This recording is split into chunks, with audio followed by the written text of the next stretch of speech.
What is up, my friends? Happy Labor Day. We are here with another caster class. Just always trying to improve our skills, level up our game, and each week going through and trying to find different topics. We're doing VOD reviews and going to take a look at some OWL level casters here today. Go through and specifically focus on some story elements. We'll be looking at week 24 with Chengdu Hunters versus NYXL. And I've gone through and just time-stamped throughout the match some important parts, important phrases that were interjected into the cast to really help push the story along. And this is a pretty unique matchup. You're not usually going to get story arcs this drastic. I'm not even sure if I want to spoil it for you or not, or maybe you can just figure out what happens as it goes along. We're also doing a VOD review today. At the end of the class, we will have a VOD review from the CCC of NSB United. I believe he's casting alongside Unicorn. As play-by-play, I'll focus on United. He was the one that submitted it, so we want to keep some good feedback there. See if we can all learn something.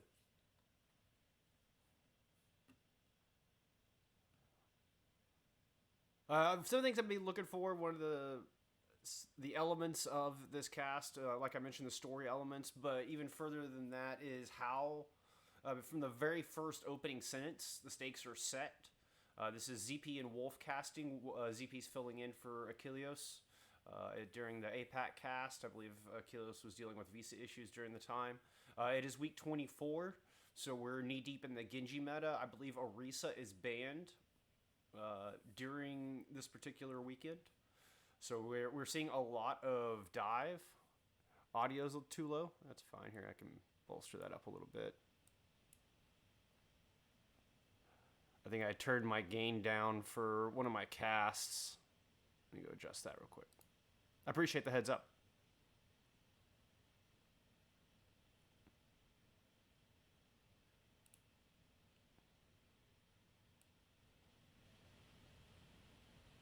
Yeah, I cranked it way down for one of my casts. They had me peaking pretty good. That should be a lot better. There we go. Oh, yeah. Let's turn me back down in OBS here. That should be a lot better. I'm also playing around with a little bit of different mic placement, so still kind of getting that all perfected.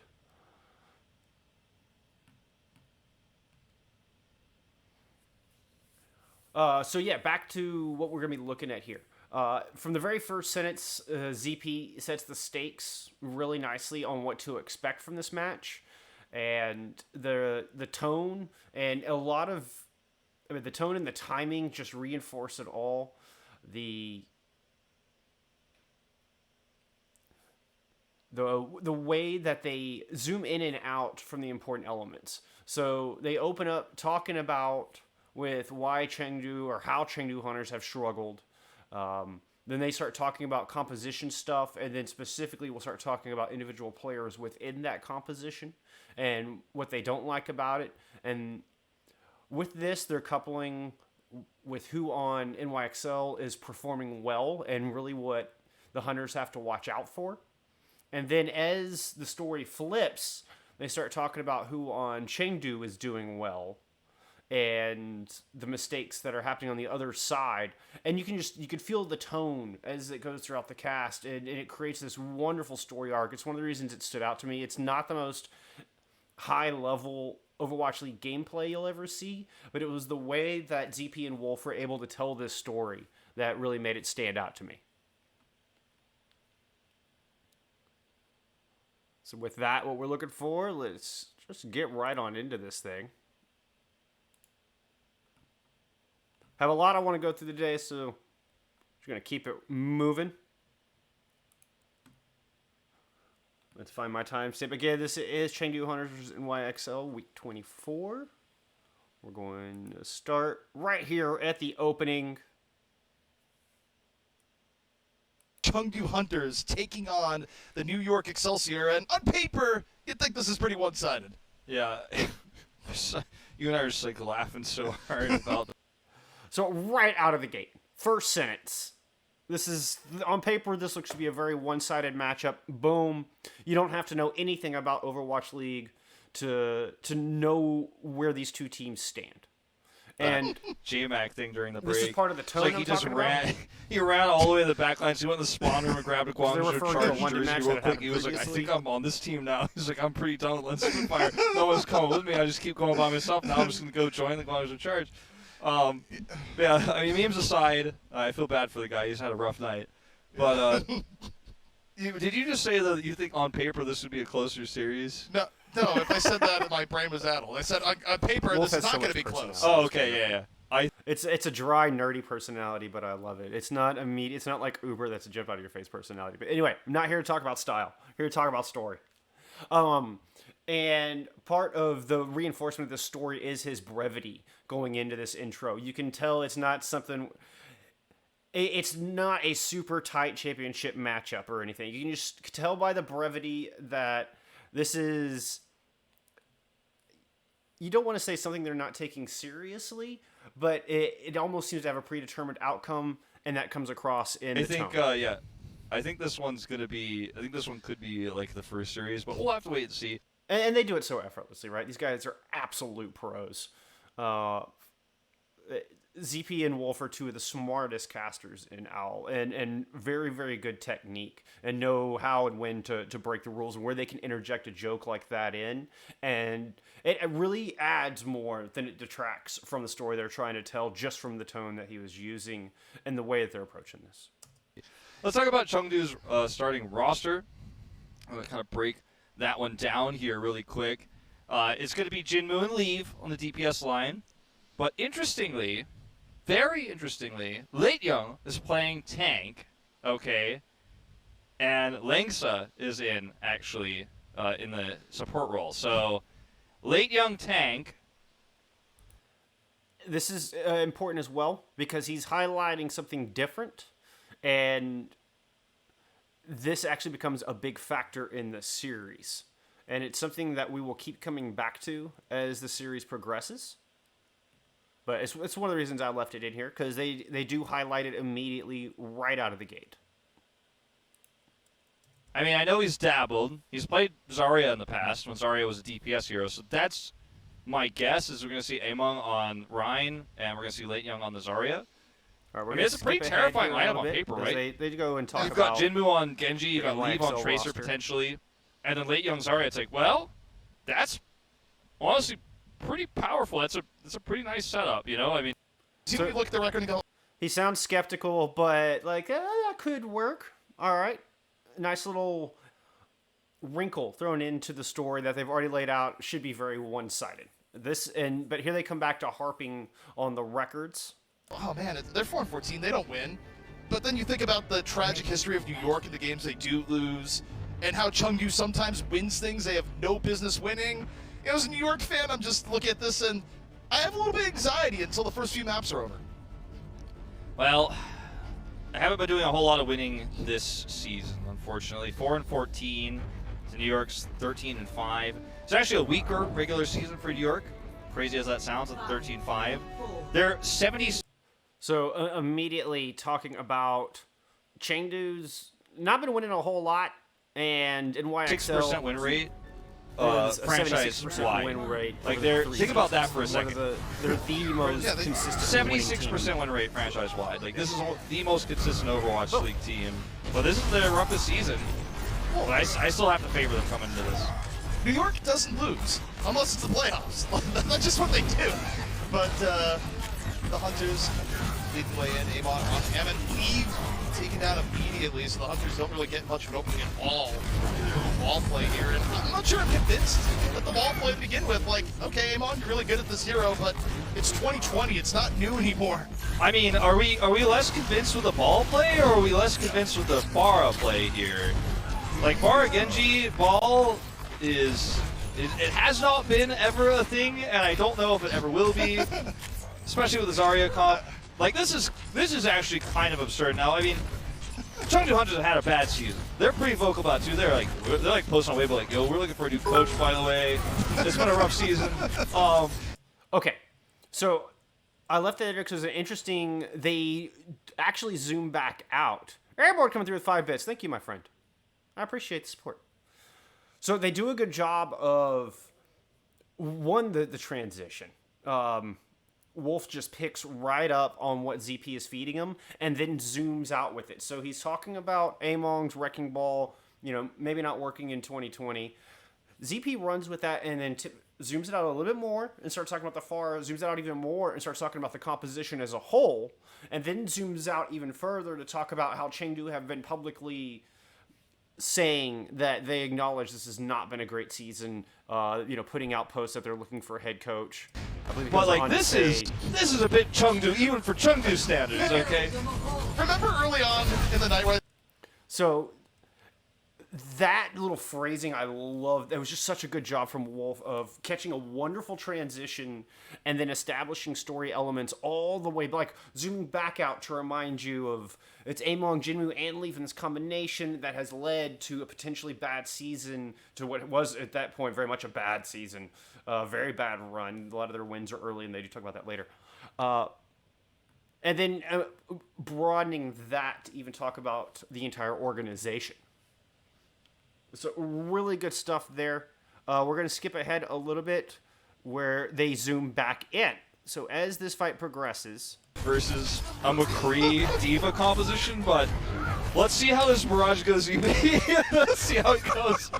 Like, I mean, this is not a good start. Let's be real here. Talking about the Pharah. We're gonna watch a replay of Say Bilby, I think, knocking this far out of the sky at distance. Well, it might be the double far out of the sky because you're seeing the far out of the sky in the replay, but now you look in the live feed. Jinmu's going in. The barrage is ready. Q to respawn is potentially ready to go, and Amon's just immediately dead. No hope. Barrier used early. And so their tone is very light This is here. kind of nice. Looking Like, for it's Barrage comes almost down, a taking a joke. mono. But that's it. This line. Not entirely He gets worth mono with the barrage, Turns but out. that's it. I mean, Yeah. just their whole tone is very indicative of the match. Very good for first map. I mean, it starts, your energy level starts down here, and you want to build. They're not sure it's gonna go anywhere, so that they're approaching it with this brevity. But it really hammers home how one-sided a match this is. currently. All right, so we're gonna jump forward just a hair. And I'm leaving out some of the microplay stuff that they're talking about, a little bit of the play-by-play. I really tried to get through this and focus on the story elements and how they're able to tell that story. so well. I have to, like, I don't think I've ever cast an Overwatch game like this where I look at it and I go, like, I don't know if I have a forward. Yeah, I mean, this isn't it, team. That, No. I have to, like, I don't think I've ever sheer cast an disgust from Overwatch game like this where I look at it and I go, like, I don't know if I have a positive thing to say here. Now, I like Late Young coming in if they're going to play Zarya, okay? I will say that. And I appreciate important the, element. like, the concept of, okay, we're going to run Zarya comps here. Zarya's meta. Late Young is a really good Zarya player. He always has been. So they're, I mean, basically joking about how bad Chengdu is at this point, and still Wolf is able to be like, well, I did like this. This has potential. And I think that's really important, because you don't want to just tell all of your Hunter fans out there to just stop watching. You might as well just throw your computer in the trash can. There's no point in even watching this match. Like, you don't want to go that far. So they're doing a good job of being realistic and not pulling punches, but at the same time giving some genuine, honest feedback and staying, finding some positives in it, even though there's not much to be found. Even before he was Overwatch League eligible. I mean, he opened that lineup by saying, this isn't it. This is not it, team. And I mean, just further hammering that story point home. We jump a minute into this The match. crazier you get, the Or more this energy that timestamp. Chengdu gets in return. This is how you make New York lose. Well, I mean, if It's Say about- Bilby's down, you have a lot of potential as the Pharah here. I mean, the D.Va could do a lot, but not enough to shut you down. You're going to get the first cap here if you're Hunters. They actually don't have anyone on the point, though. They get the foul guards aside, okay. The problem that Chengdu has now is that New York, it's like we're running a Rhine, you're running a ball. We're just going to swing the hammer on the point and trade out a lot more efficiently. With a Moira, too, I mean, it makes it really hard to actually collapse on the point. I think they should have had someone capping earlier. Wow, they won the first fight, had total control of the Pharah, and still ended up losing out here. And that just goes to show it's not even about the McCree, it's not even about the diva. The comp is just dated as I don't even dated is the correct word. It's just not right. It's just not right. Not right. It's just not right. It's just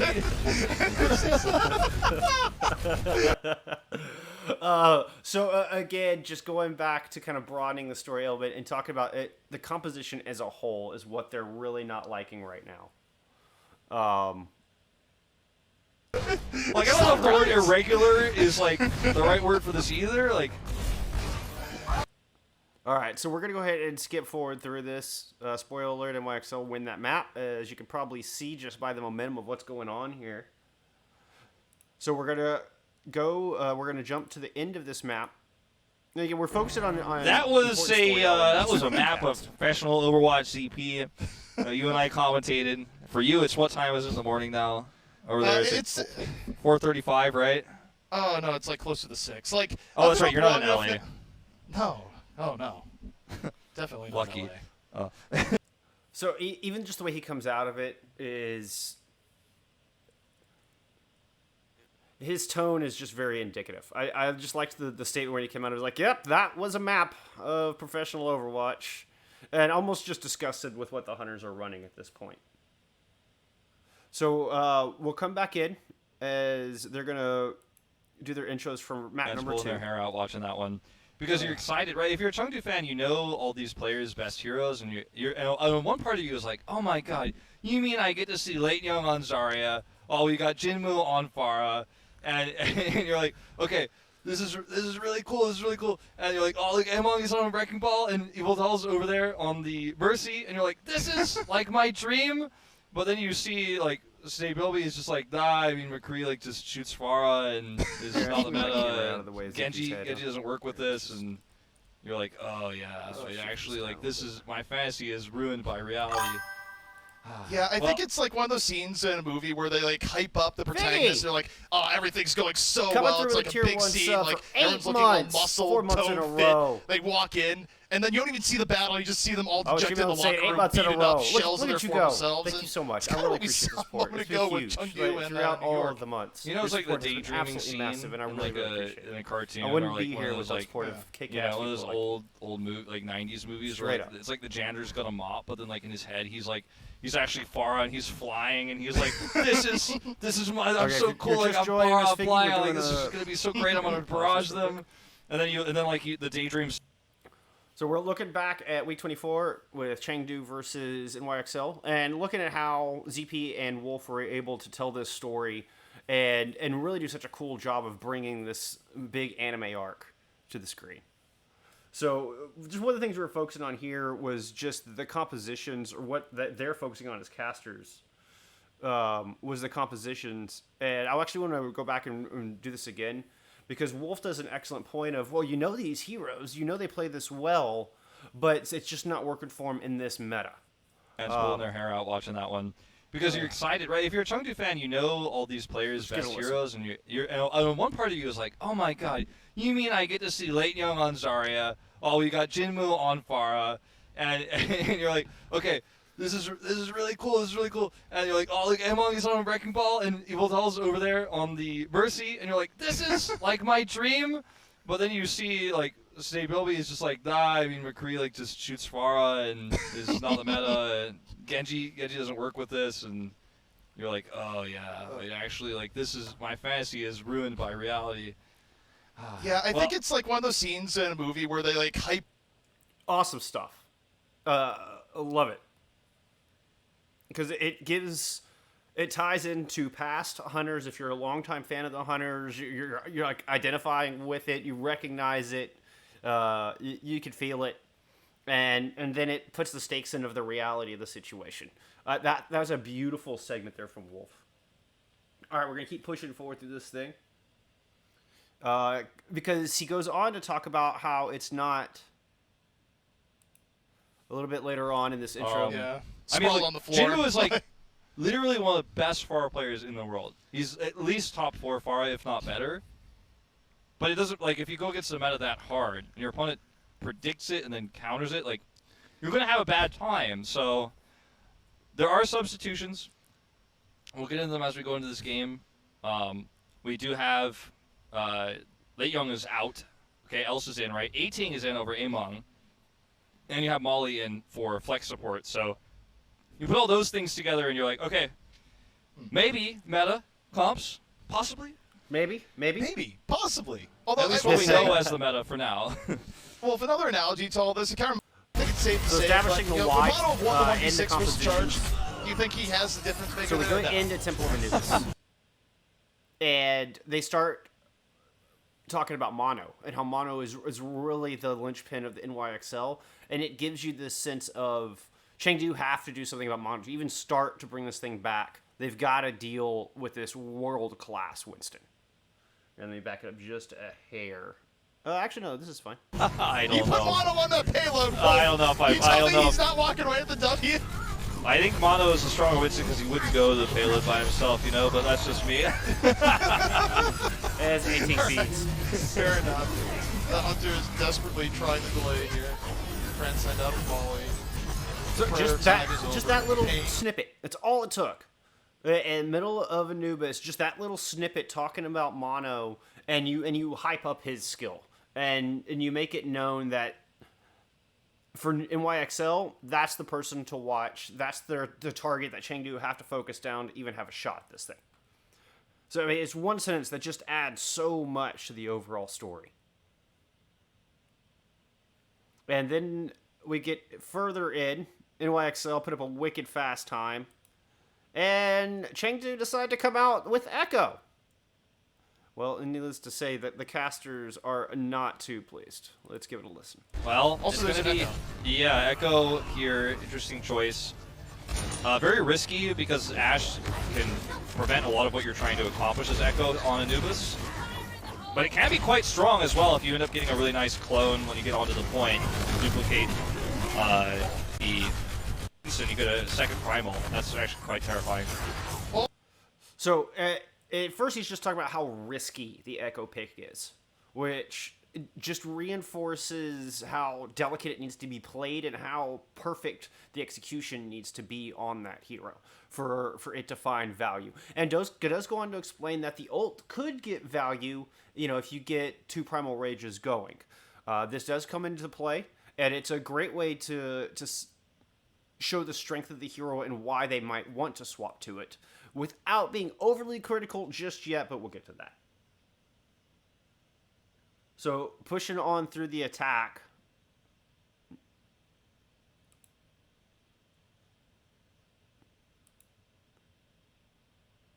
Oh yeah, Molly gets destroyed and Jinmu gets a blade just completely shut down. Yeah, the problem with this Clone 2 is it's too late. Jonak doesn't care. Takes the battle versus the Echo. Oh, let's back that up just a hair. Double trouble. Okay, A bit so double primal, perhaps. He taking a long time to build it, just getting bopped around by the true Winston, the non-clone. Primal comes out late. Jonak Transcendence, and Hunters again just look discombobulated. Yeah, the problem with this Clone 2 is it's too late. small things, but try not to pick up with even at the pro level. And Wolf knows when to break the rules. Part of it is his disdain, but just as a general rule of thumb, just wanted to put that out there. I heard it beeping. What do we get? Ah, Billy, dude, thank you so much. Coming through for 6 months in a row, dude. Much love. Thank you, brother. It's huge.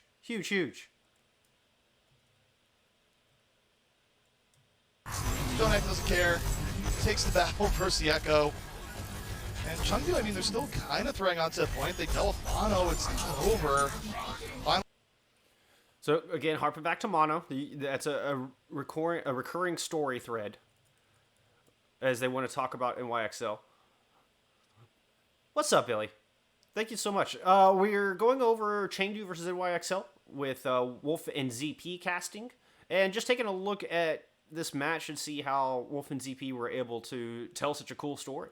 So I went through and timestamp a bunch of stuff that I thought was relevant to the overarching story. So skipping through some of the microplays and play-by-play stuff, and really just trying to pick out those key phrases that help bring this story to another level and bring this cast to another level. And right now, it's just been a lot of disdain against Chengdu. Final 40 seconds, but it's just so scrappy. Also, I'm not a big fan of that word. It's just thrown around too much these days as far as scrappy. Again, ZP is a master. He can do what he wants. But for us plebs, let's try to avoid that one. Try to be more specific with exactly what you're intending by that. I mean, if it's a back and forth, if it's 2v2 kind of fights, it's not 6v6. But scrappy can mean, it's a lot of individual duels going on. It can mean there's a lot of back and forth going on where kills are being traded. Just try to be more specific when you find yourself in that situation. And again, I'm not harping on ZP. He's a light years. It took me 3 lifetimes to get as good a play-by-play as he is. But that I can't help but think that that's a crutch for him. I know it can be a crutch for me. So there's something to keep in mind. Let's see. Had a Discord ping. Billy might hop in to help with the VOD review. That'd be awesome. Yeah, I always love an outside opinion when we get to the VOD review. I'm going to get through our study session here first, though. Right now. All right, so let's move on through this. We're going to push up just a little bit, and as they go back to reinforcing Mono. In the grave, the anime story continues, and Chengdu stays alive for at least one more point. Well, I think the protagonist of this anime story is going to be Mono, man. The golden boy, the student that always does the right thing and has superpowers, because he's about to have a primal. He's holding this team down. They're holding this defense down insanely well. The rest of the team is playing around him perfectly. Jonak is setting up insane discords. So even though NYXL lost that fight and Mono got killed, that Wolf still uses that as an opportunity to where he can bolster that storyline, even talking about Mono as the protagonist hero of this story. And he's being driven by the story threads, not by what's going on screen. And again, I would consider this breaking the rules a little bit. I think to just stick by the book and play it safe, you would be talking about Chengdu's attack on second point, but that's not the story they're telling here. This is an opportunity for him to reinforce what he calls the golden boy for this anime story and highlight Mono once again. And I really like it. I think it's a really awesome choice. And so Chengdu will get a fight. Where are we at? Yes. I don't really think the Echo is doing what they're trying to set out to do with it. You're supposed to be able to threaten Mono. I think it's kind of an anti-Winston pick, like you were saying. Try to get him to half health, force him back. I mean, her left click is even almost like a mini Reaper gun in a way, the damage output it has, but I don't know. Dupes aren't effective. Okay. So there they bring it in. They thread it together. They've been talking about composition problems from Chengdu Hunters. We heard them talk about how risky the Echo pick was when they came out of the gates on point A attack. We've heard him talk about how Mono is the hero for NYXL. There he kind of ties it in together. That pick was to try to deal with Mono, but it's not working. And basically he doesn't like it. And it's just carrying this thread. It's brilliantly done from a casting perspective. So that's what I wanted to highlight there. Newsflash, Chengdu doesn't complete the map. NYXL stomps, holds.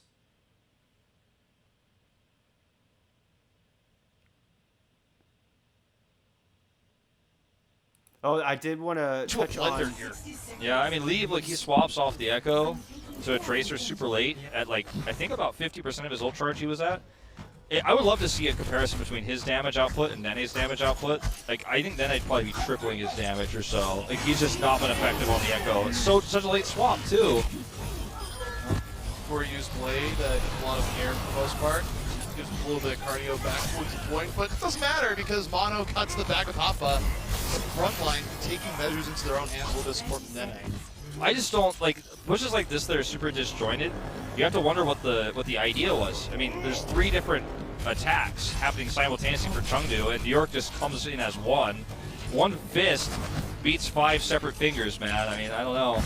No, there's not a plan here, Wolf. You're thinking too deeply. There's feelings. You react. You just let your body react on itself. Chengdu's trying to develop ultra instincts. As we And my notes on that one were actually my shorthand was a little too confusing. I was too short on it. But what I did really like about that was the way they just keep going back to the stakes on it, and going back to the damage that's being put out, how much more value NYXL is getting, and how much more difficult it has been for hunters to find value.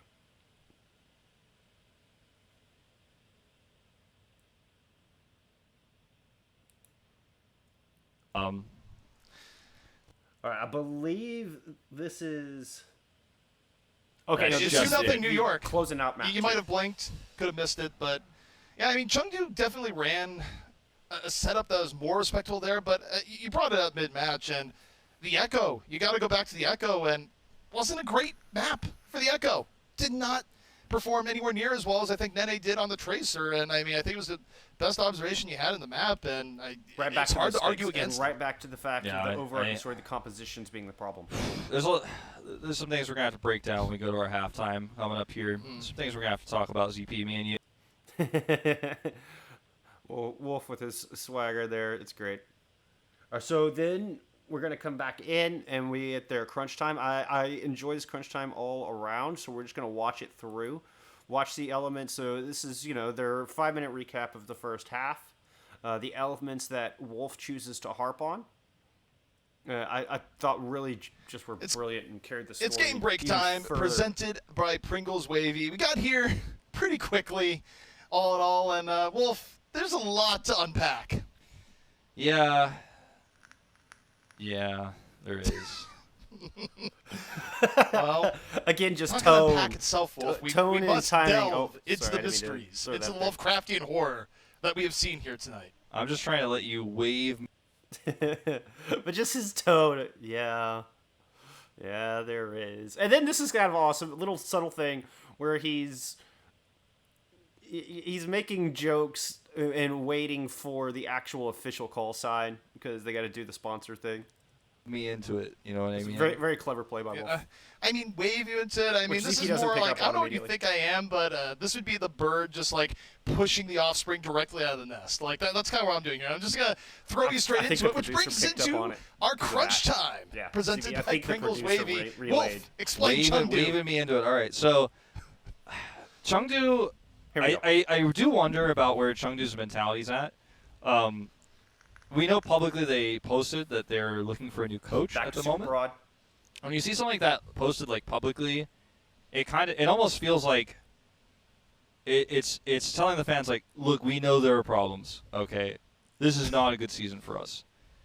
And I think it's important that everyone acknowledge that Chengdu's even been public that they're like looking for a new coach and things aren't going well. Because this is a big deal. And then you see the plays that we're seeing, like we saw in Game 1, where, there's just no, I don't think no offense to Chengdu in any way, but like even a Gold League player could look at those compositions and go like, well, I don't know about this, And I get it. They're trying something different. They're trying to break out of the meta. They're playing some of these players' best heroes, but Bring it down a this little is the Overwatch League. These are the best 20 teams that investors and GMs and coaches have built and spent tons of money on, right? And have built into like an elite So a type best of teams in the specific- Overwatch League. And what we're seeing from Chengdu just specificity? doesn't Excuse me, reflect I'll get that. that out eventually. So And then it makes goes me back to sad the because broad I look at question. all 6 players, or even I'll expand it to like all the players who played today even. And all of them, and I look at and I see, and let's even throw Bacon Jack in there. Insanely talented, extremely high potential players who played better earlier this season. They played better last year.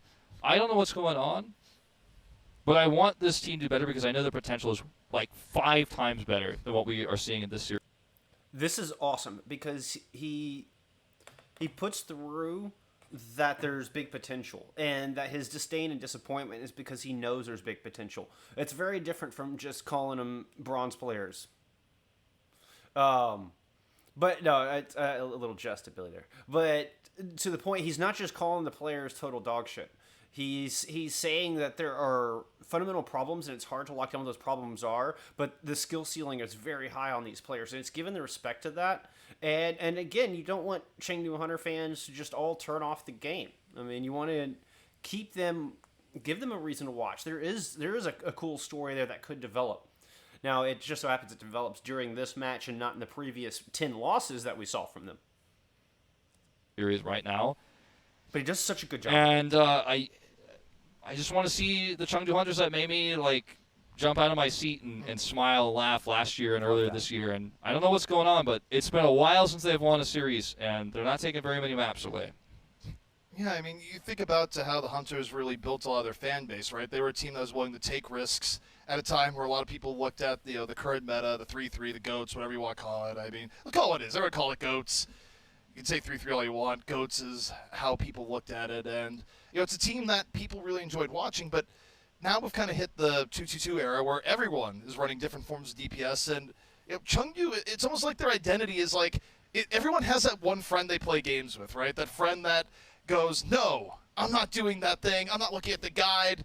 I'm doing everything my own way. And on one level, I feel like everyone respects that for like, the important thing is he's talking about team but then identity. that's also the friend you kind of exclude from your serious games. You're like, yeah, I know, I really like him, but if I play ladder with this guy, I'm just gonna lose. Like, notice that they don't talk about NYXL at all. It's all about giving identity to the Chengdu Hunters, and kind of explaining why they're so disappointed, and that this is a team that has kept them on the edge of their seat in the past, and are just failing to do so here.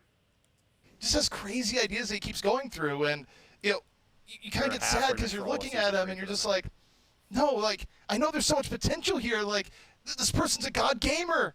I just need you just once to look at how everyone else is playing the game and playing that way. And I think that's where some of the frustration comes from when you watch a Chengdu game. I think they've inspired a lot of Overwatch gamers who were like that one friend. I think Among playing Wrecking Ball last year was, I think, very inspiring for those Wrecking Ball players out there whose teammates saw them like, no, play Ryan. We need a shield tank. We need a shield tank, right? I actually could. You see people like Among in the pro scene, and you think, he's like me, right? He's going against the grain. He doesn't do what the laws of the meta say. He doesn't do what everyone else is doing. Chengdu doesn't play like that, and I think that's why they have a lot of fans. But there are limits to what you can do in that regard. Like, Chengdu made their own meta last year that was kind of anti-Ghosts. They're playing a little bit Pharah. They're playing the Wrecking Ball. But it was strong against Goats, and a lot of other teams were playing that too. It wasn't just Chengdu, but they kind of tried to perfect it. They tried to go against the grind. But what we saw in that honestly, the first map was like the opposite of perfection. Like, it didn't even look like it had been that well prepared. It was a mess, right? And it's not the same thing. And so that he's calling it a mess, and does such a good job of saying like that was not good Overwatch, and here's why I want to see good Overwatch, and here's what I know Chengdu's capable of. So it's not sugarcoating anything, it's not padding anything. It's real, but it's not chaotic evil at the same time. And I mean, it's not trying to find story points to fluff. It's staying very genuine and doing a good job of saying, hey, you all can do better without completely bashing the team. Right? No, probably not.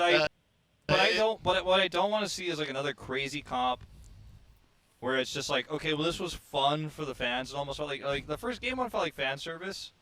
And I think that's like, it's kind of insulting to the fans, actually, in a weird way. I want to see them try with the meta comp and try their best and like try to go toe-to-toe with New York, which seems unlikely, but I want to see them try it. Like, if we're going to watch them lose, that's how I want to watch them lose. I kept going through this because I like how he gives his opinion. He stands by a hard opinion. He's not taking a soft approach on it. He says, I want him to see this. If they're going to lose, I want to see him go down like this. I want to see him try something a little bit more meta. I want to see him come out and really give him a run. That he's putting himself behind it, and this is really good for for creating identity and for putting Wolf's personality into it as well, just by straight up saying, I want to see this. It's direct, and I mean, I'm a big fan.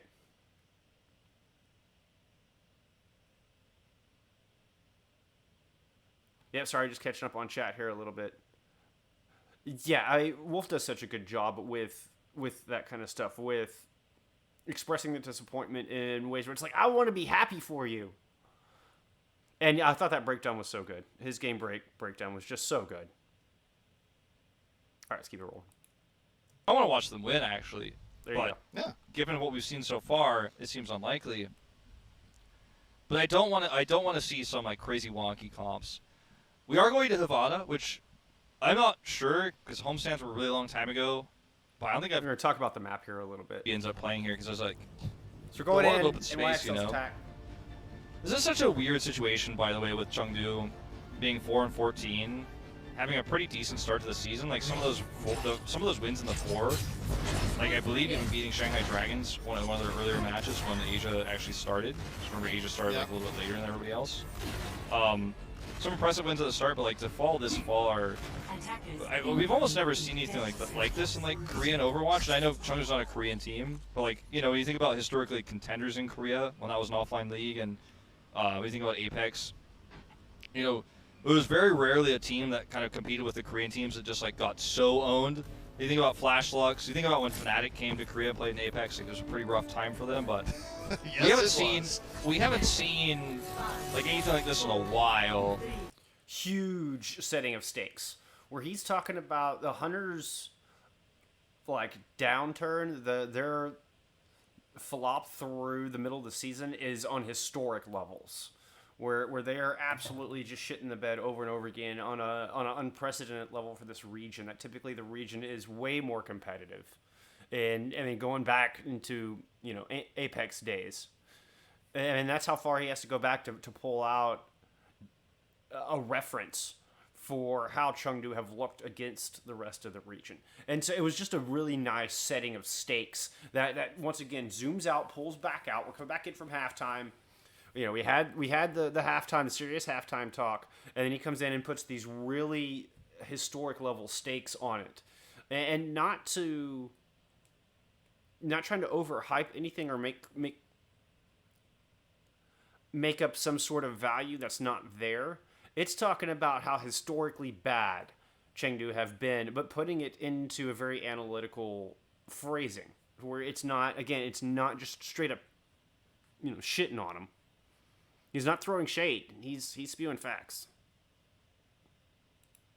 And I think it can be demotivating as Jonak's just not interested in playing anymore, man. Jonak just One of the peaced out. funniest calls for a pod. Of course this was coming. It was just anytime you decide to cast with Wolf, Blizzard, you'd think it'd be covered under contracts, but Blizzard. We could talk about Chengdu more, Yes, I could. We've changed the narrative to be very real and very sad, so like we could continue to just feel more and more sad at the entire situation, or we can talk about New York, even though people look at it like New York's good, that's boring, but New York's still really good, as expected. Yeah, I mean, who are you is I think the most interesting part of all of this. Is it really? To be honest.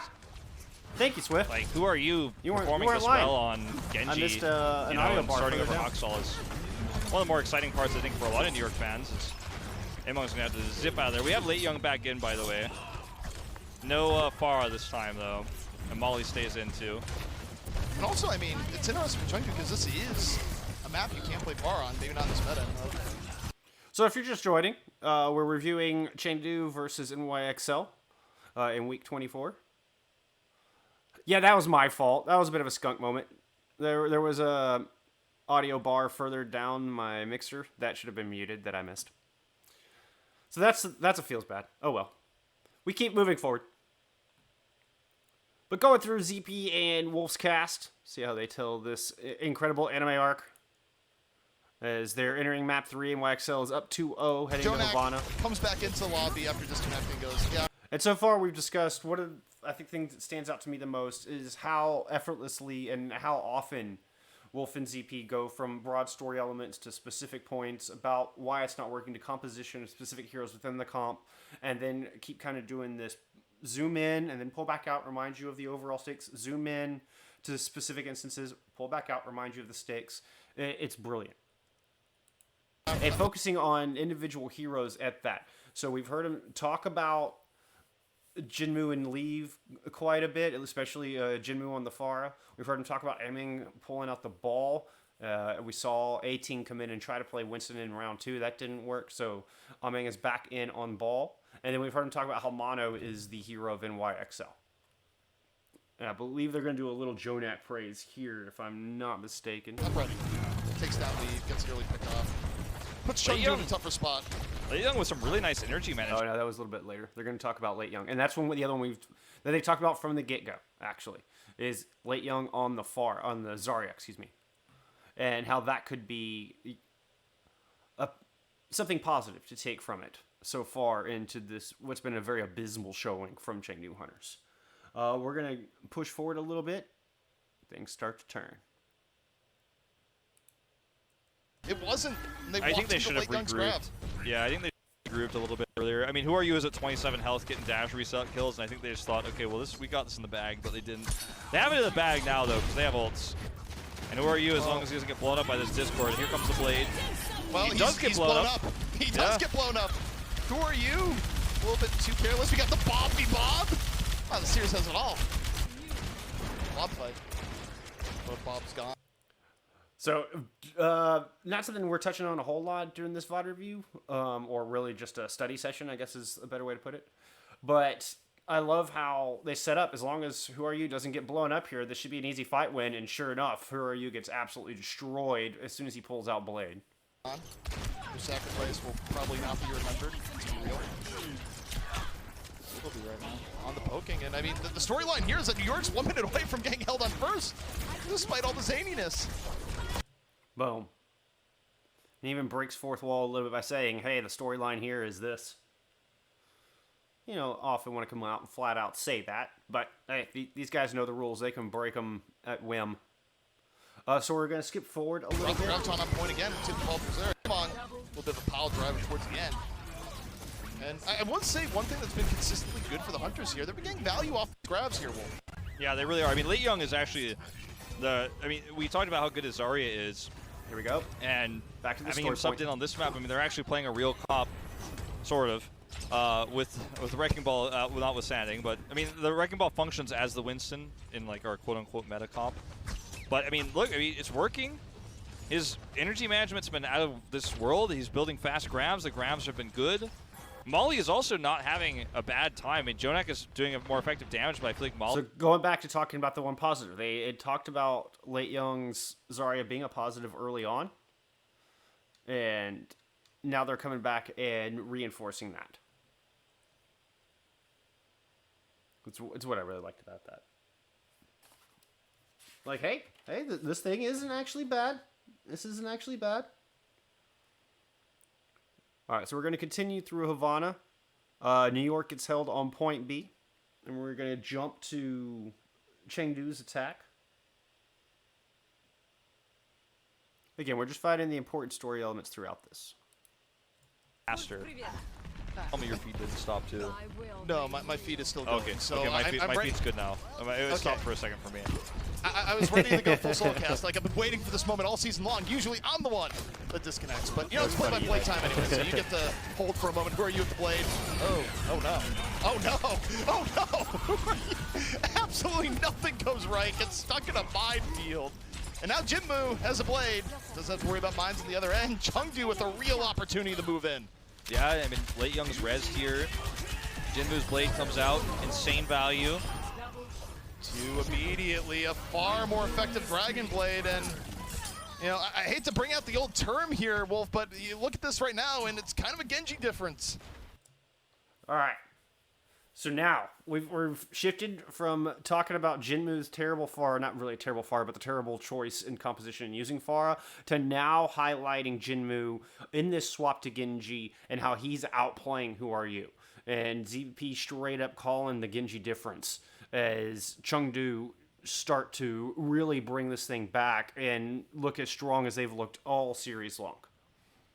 So that was just a good example of them zooming in on an element of this composition that's working for them and really planting the seeds for this story to bloom the other direction.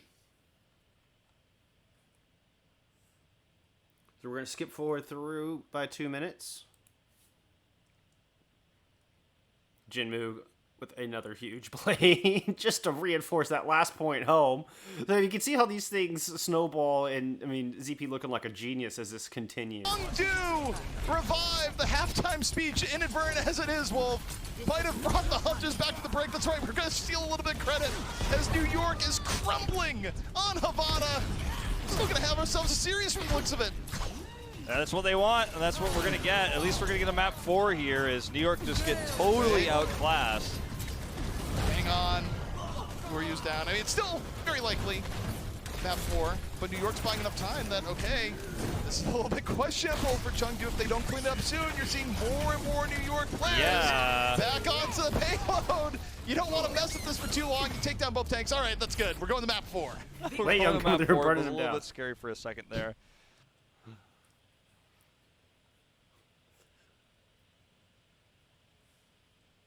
Yeah, so let's see.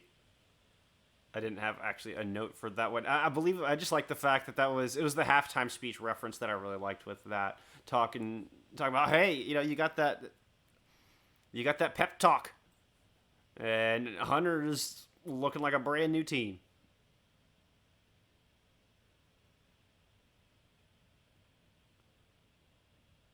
All right, we're gonna skip forward a minute.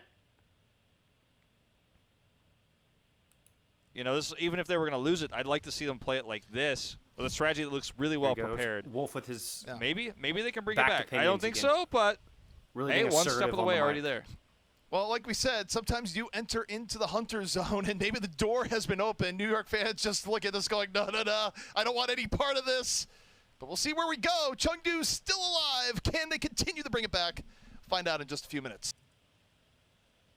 All right, so we're going to push forward to the intro into the next map. What was And here they start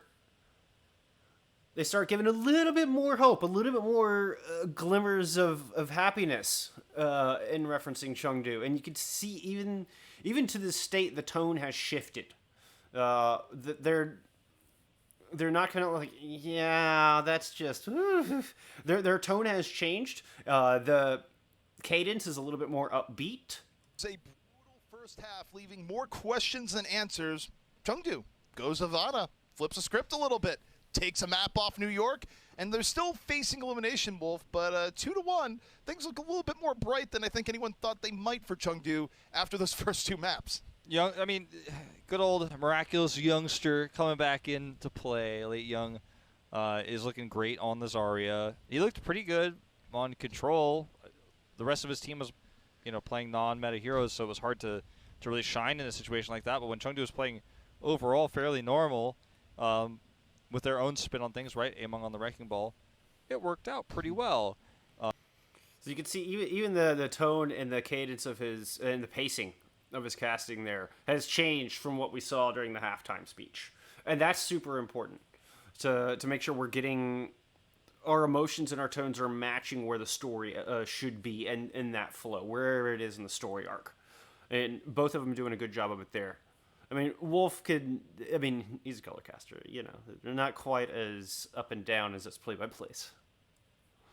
Jinmu had a better Genji game than Who Are You did. And, the rest is kind of history, right? We've already seen how it played out in real time. Our next map is actually cut off on my screen, so I can't All right, they're going to discuss I was next going to map ask for a minute.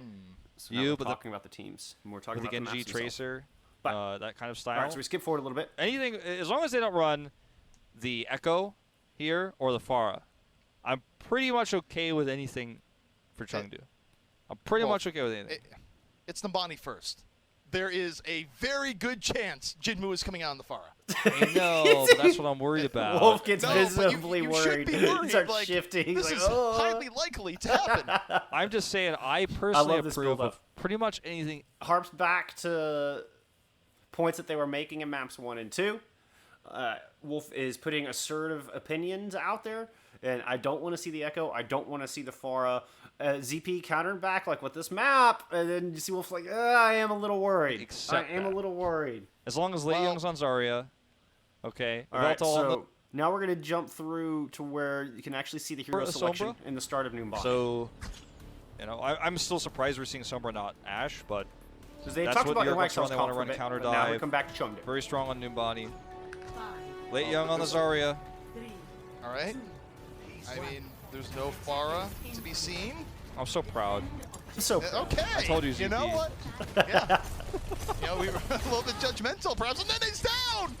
Weave immediately bops Nene, the absolute worst opening New York could imagine. So again, just maintaining these story threads, keeping them going, absolutely keeping that storyline on the forefront throughout the cast. So Chengdu put up a good first attack, and after that attack is pretty Can't much keep done. happening. You can't have the Ashe just completely So they're crush your starting to push Sombra. into point two. Just please get off Sombra. Okay, who are you? Gets caught by Jinmu. There's such a DPS difference. There's the blade. It just gets worse. New York is starting to get crushed by Chengdu. Was Chengdu just like trolling us at the beginning? Maybe. Was this actually just like, is this some sort of practical joke where they just memed on the first map, second map it was like a little bit awful, but third and fourth map they come in and actually play like a meta composition and play it really well. I mean, again the ranking.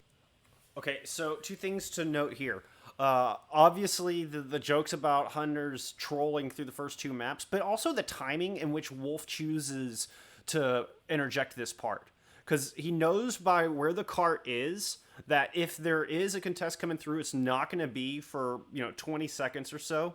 The cart is past the green bus, and which is why you're seeing Chengdu stack up on the cart they should be able to push it in and deny the contest. It's kind of NYXL are up on this first corner into point C. I guess it would technically be second corner into point C. It's a little hard to see with their dark blue outline. But even if NYXL do get a contest on the end, Wolf knows that he's in a spot where it's in between two important. You have the very important fight in the beginning on point A and the very important fights on point C. But in this little interim, he's got room to kind of pull it back and talk about broad story stuff again. The timing on which he chooses to interject we're Chengdu trolling us is what I really wanted to highlight here, and it's awesome. It's perfect. Wrecking Ball is not exactly meta, but it does come in as the place of Winston, and it's a fair substitute. Well, someone took out a psychological hit on New York fans. That's what I'm finding right now. It's the New York fans are in trouble. They didn't realize it, but they were the target all along. The comment about New York fans being the target all along. Oh, I love it. Okay, so we're going to jump ahead. Is he I being believe this is the Jonax back Trance is point like, C. who is he even trancing for right now? Yeah, 4 meters left to go. Himself, the only person in his mind that may deserve it at the moment. Oh, Oh no, then it didn't even touch on time. We're Like- losing our minds. This is kind of like I have never cast an Overwatch series like this before. This is Like I don't know what this I look at is. this and I'm like, New York, I'm like, this is like suspiciously bad. Like, can someone call and confirm that like a bunch of people didn't just break the New York? Like, remember New York announced recently that all their players were playing at some facility. Can we just make sure that nobody broke in and like took all the players away and had like 6 randos from the street like sit down in the chairs and like it says who are you playing, but it's not him. Like it says Miles playing, but it's not him. yeah. It was like 6 top 500 players in Korea were just like, you know what, it's my turn. Invade the New York house and sit down. Like So using the time between when Chengdu capped and to the start of their defense, really taking the opportunity to talk about how NYXL just does not look like themselves. And in a funny metaphorical kind of way. But again, it's that pulling back out, zooming out, that they're making uncharacteristic mistakes. They've already talked about how this team just doesn't lose. and now they're doing things like not touching cart at the end, and talk about the comment at the end of the Hunter attack, where it's like, who's JJoNak trains this for? Himself. He's the only one who he feels deserves it right now. It's gone from talking about Mono being the hero pick to NYXL crumbling and making tons of mistakes.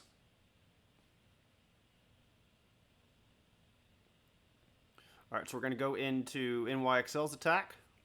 Just so much time bought already. Also, you're a minute in and only 43% charged on Sombra. Things are going terrible for you right now. And Please I mean, reconsider. Hoppa's trying to remech. Like, he just now got back into his mech. So many things are going wrong for New York here from the start. Chengdu looked clean on this composition. Ooh, that was a sick ball. Smooth. Yeah, that was nice. That pile driver. You love to see it. This is why known as the hamster god. Still. And boom. So, start off there, point out that Nene is getting 0 value out of the Sombra, and now we're starting to talk about Aming being a hamster god. It went from map 1, that it's 2020, why are you still on Wrecking Ball? And to, holy cow, this is why they call him the hamster god in map 4. I mean, very distinct difference, and it has to do with where the story has gone from this. I mean, yes, both are true, but it's how those individual statements, how polarizing A, they are, but B, how they're driving they're driving the story. I mean, it's something I can't harp on enough. But furthermore, I think the casters are being driven by the story.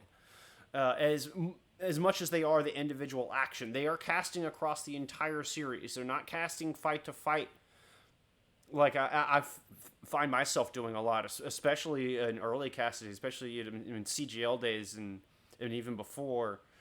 The casters here, ZP and Wolf, are doing such a good job of keeping the story arc big and broad and extremely entertaining. Still is Mines ready to go. They scored orb, and New York, I mean, this is not a smooth New York offense. They're looking intimidated, Wolf. I mean, Nice doesn't have his ultimate. No. That can't be happening. I mean, Nene's not even in a fight half the time. Nene's off shopping in Numbani. Get the grab off. I like that line too. Just, I mean, again, harping that Nene is really struggling. All right, we're going to skip forward a little bit. New York do eventually get point A unlocked.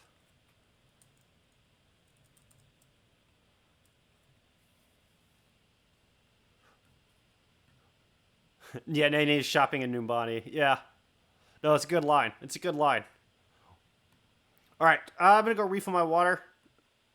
Take a quick bathroom break. We're going to take just, we're going to take 2 minutes, and we'll be right back.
Mute. There we go. Sorry for the delay. Got yourself some water. Stay hydrated, my friends. It's important. Kill the music and jump back into this.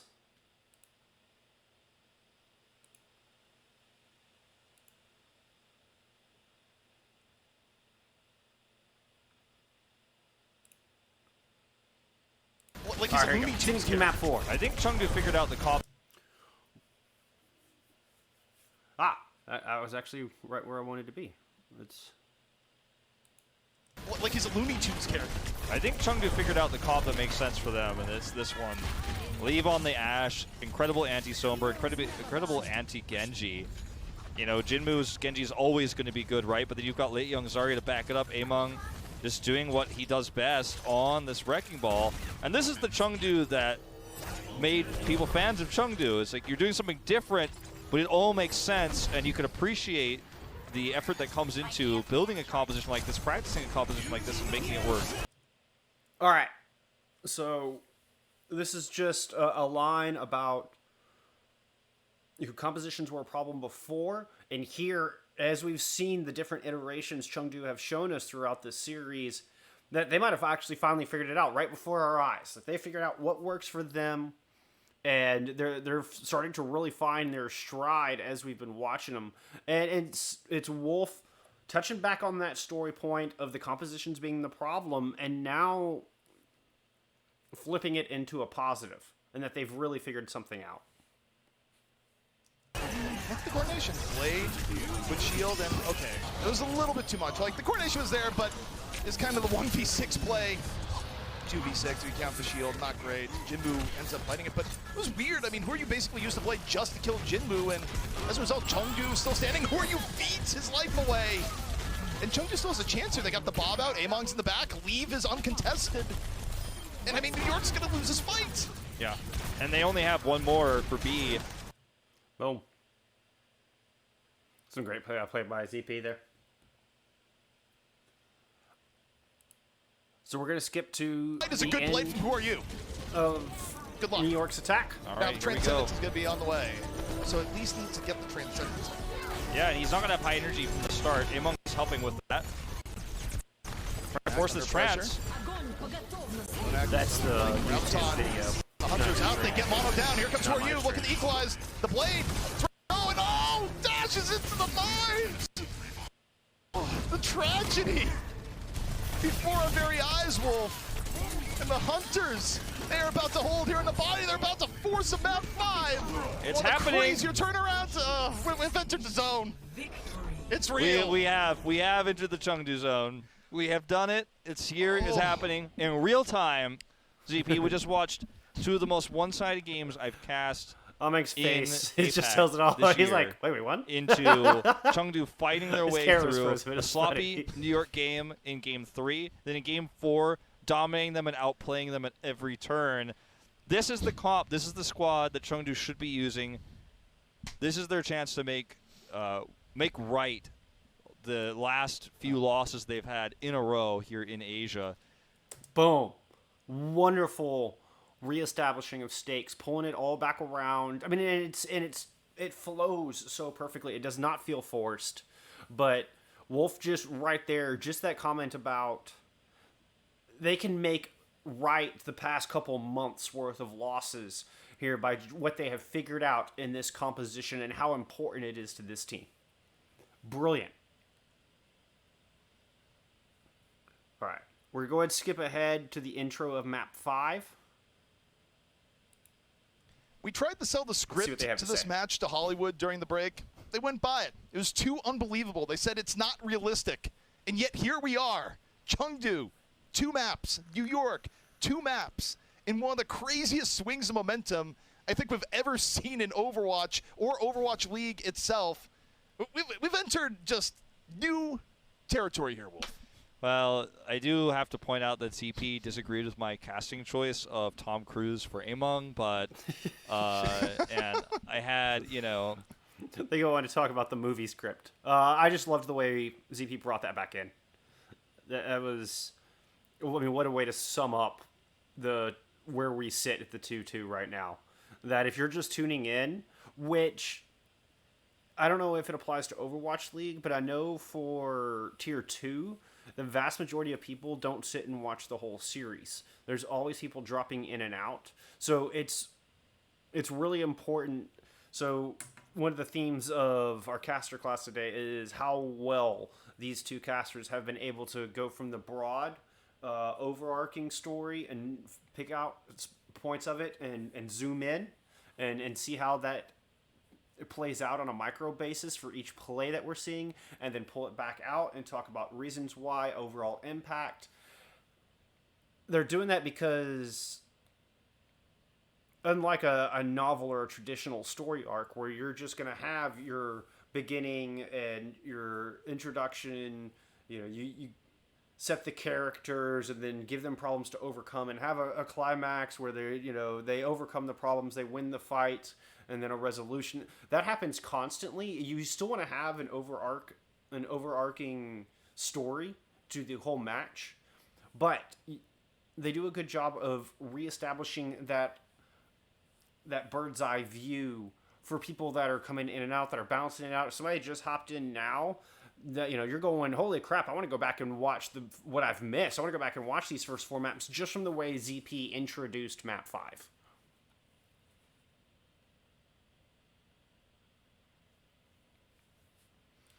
All right, next on my list, we're going to go ahead and jump into Lijiang Tower. And this one I just wanted to highlight how when NYXL was winning, again going back to Mono as the protagonist of this story, quite literally what Wolf said, to now with the way Chengdu has captured the momentum, now it's further hammering home the concept that Ameng is the one to watch out for. We saw him do it a little bit on Numbani, calling him Hamster God. Still fighting for They do it again. Mono. Hunters, though, flip it. Yeah, there's no backbone here for New York in this fight anymore. Then he might look for a little bit more ult charge, but realistically, they're going to have to regroup. New York needs to invest in dealing with Among's Wrecking Ball better.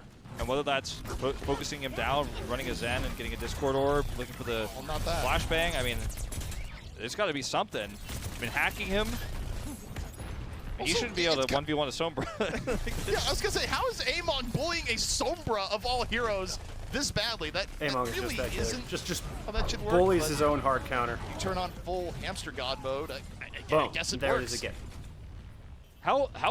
And he didn't even really do anything that spectacular in that particular play. I mean, he was controlling Nana, not allowing Nana to get in and get the hacks off and get EMP built up. But it was the timing from, there was a bit of a reset from NYXL, fight hadn't broken out, and they choose to use that moment to highlight that Among needs to be the focus of NYXL. Among is the one doing a lot of the heavy lifting. And I mean, you could argue that you could talk about Late Young in that spot right there. You could talk about Jinmu if you wanted. That's where you as a caster have some freedoms to pull the story out you want. But they're choosing to talk about Among in this instance. And I think it's a good choice because he is still the one character that's in the anti-meta pick.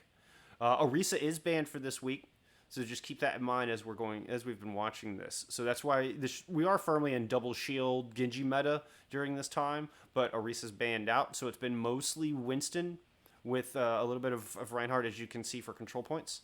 But all the while, Among's been on the Wrecking Ball. And the whole story has been revolving around compositions and why the odd compositions that Chengdu is choosing to run have been bad, and then what makes them good.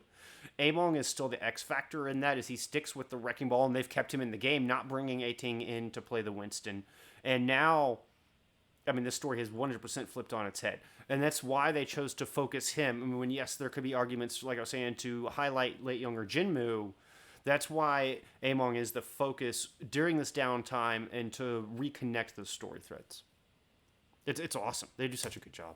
How embarrassing would this loss be for New York as well if they end up losing this game in reverse sweep? Incredible. Like, I think it goes up there as potentially the worst non-playoff. Jinmu's played though, doesn't do too much. So another big stakes moment right there. where Wolf says, "How embarrassing would this loss be?"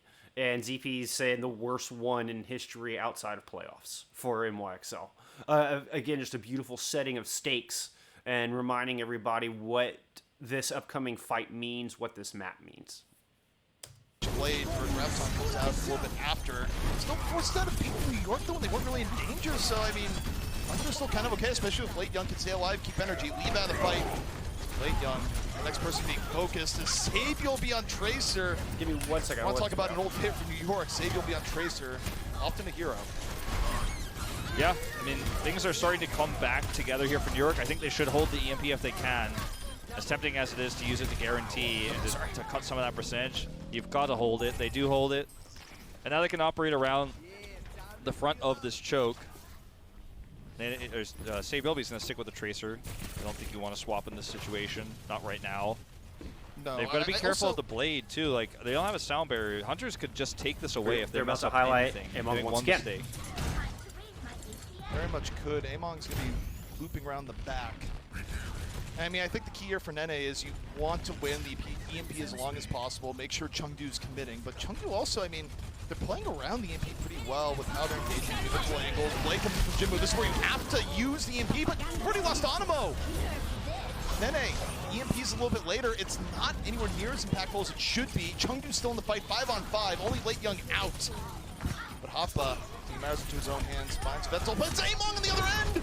Knocks Jodak off the side, and Jinmu's still unchecked.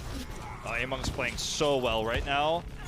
He came in, too, at such an unpredictable angle. I mean, New York should have been tracking him. They weren't, but he came in at a good angle, set up the Dragon Blade, and then he's able to get that follow-up knockoff. He does get stunned here and taken out, but I mean, it's actually anyone's fight to take. This is crazy. So, despite the fact that Jinmu bladed, they running with the story thread of Among, and so what they talk about how Among supported that blade and enabled that blade to happen, as well as coming in on the funny angles, the unusual angles, and getting the knockoff and stalling the point. But where I might have been inclined to talk about the Genji blade there, they want to keep that storyline of Among going throughout this series. So they just talk about how well he reinforced the blade. It was such a cool casting choice. I just wanted to let that play out. I like that one a lot. All right, here we go. We're going to push further in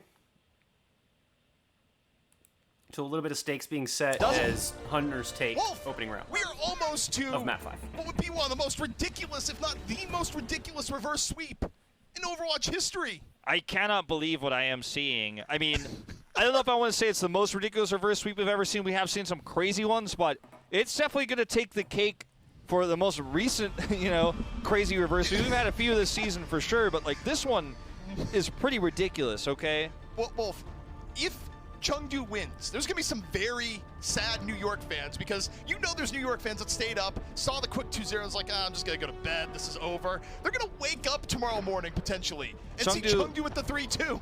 Chengdu just tweeted, "You're in the Chengdu zone now, baby." They literally just tweeted that. Here we go. We're in the Chengdu zone. And Nene, he's people always say Chengdu always pulls teams down to their craziness, and I'm always like, no, don't be silly. But Nene's playing Junkrat right now on Lijiang Tower. Junkrat's been buffed a little bit, but I don't know about this one. Almost dead. Oh. Boom. You've entered the Chengdu zone now, baby. Like, that's just brilliant stakes. Brilliant stakes setup.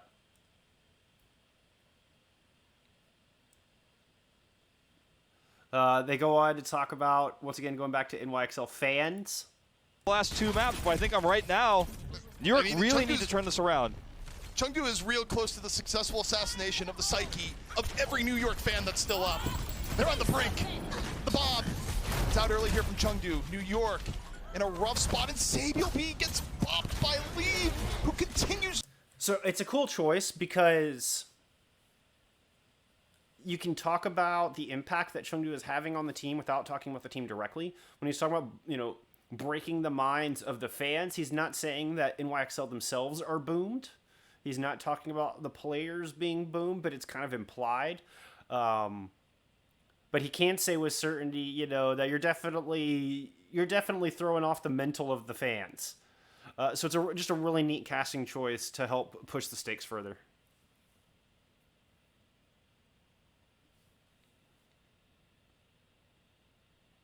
All right, we're getting close here as we push a little bit further in, and I believe it's just Look for a big grab fight coming up with the blade. Nene, if he had EMP, it'd be the perfect answer. Your sound barrier alone isn't going to they cut can it. feel it happening. So it's sound just a barrier matter could of buy kind you of some just time. It certainly reinforcing and will, hammering but these points home. 69% here, and they're looking for the last 30. Nice. Oh, Animo no down barrier. Again. Leave continues to just ruin Animo. That might be the map. That might be the series. Young's ready for the grab. Leave gets Nene down. Leave is unstoppable. Force of nature. Jinmu in the back corner, slashing people up. And Chengdu back. So they zoomed back in. We talked earlier about how Lee finding his role on the Ashe and this composition being the composition for Chengdu. And then they're zooming back in on Lee's performance here towards the end of the map. On the point, back in control, one fight away from the reverse sweep. Things couldn't have gone worse for New York. How do you lose your two most important heroes? How do you lose Anamo first? Chengdu, hunt him down, find him. He should have been playing better, he was safer, he should have been further back. He should not have been hunted down so easily. They're going to have to look for the sound barrier into the late EMP, but I mean, look, Late Young's got the grab. They've got Transcendence here. How does New York pull this off? I mean, they hope that the Chengdu magic fades. Mono leaps in. Mono, though, so close yet so far from the primal rage. Shade will be forced to rewind early. Amon drops the mines. Mono on a whim and a prayer, barely saved by Animo's beat.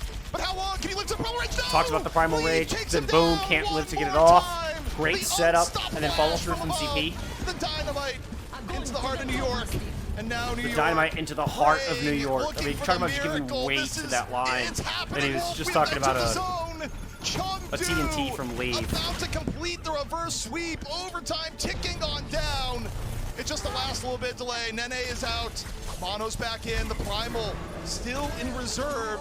And how much more does New York have left? Can they Reserve. defy Like his history? voice Can they almost cracks somehow, on it, like it's some way such a crazy bring moment. this back for the break? No, they can't. Chengdu's done it. A 3-2 Unbelievable. reverse sweep. Unbelievable. I cannot believe it. So that was the climax of the story right there.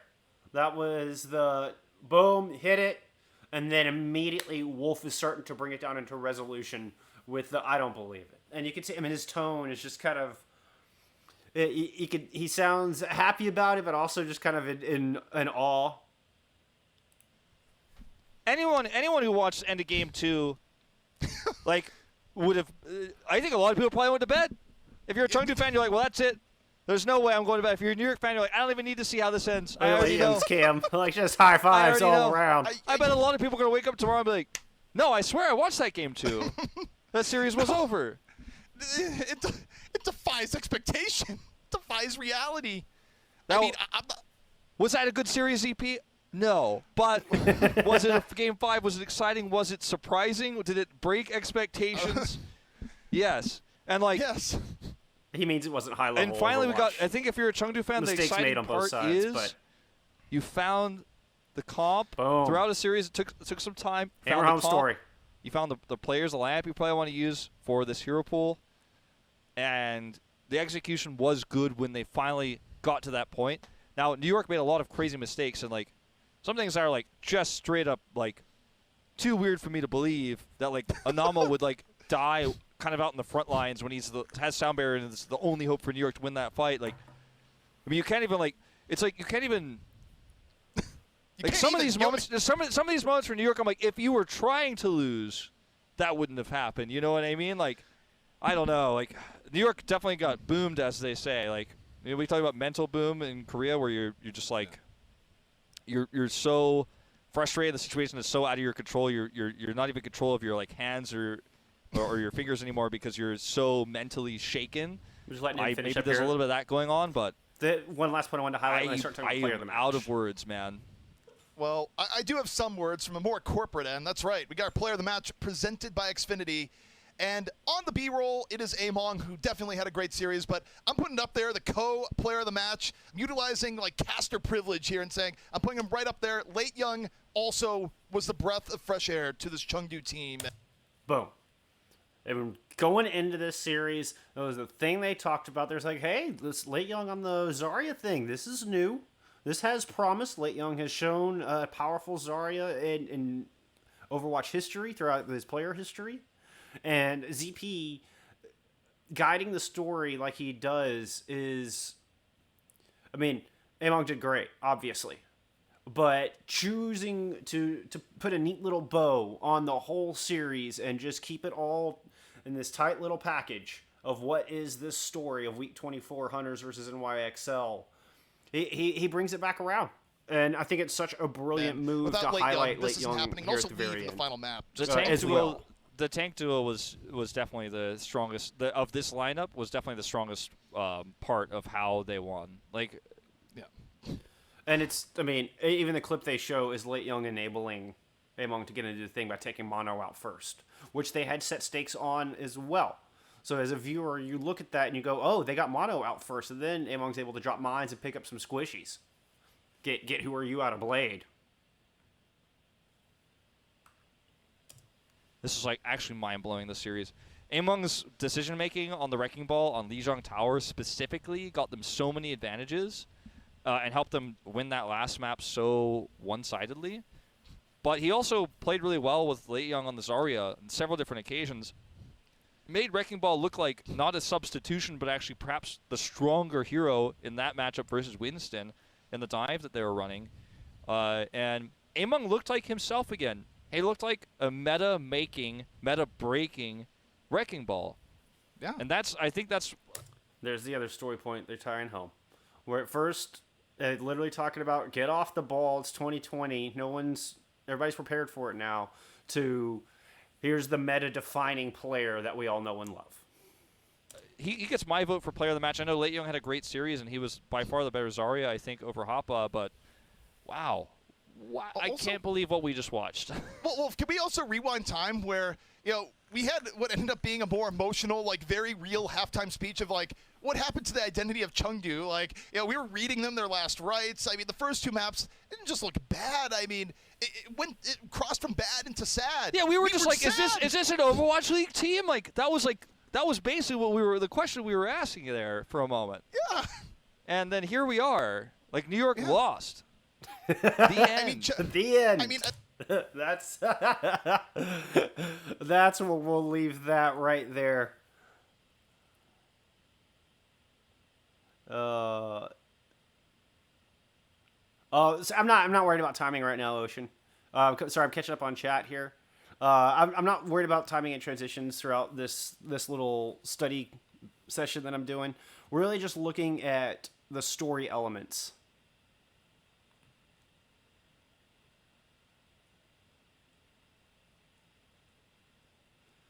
I mean, that's something they have to prepare, right? As far as player of the match is what I meant. So that's something where they have to prepare graphics and highlights for.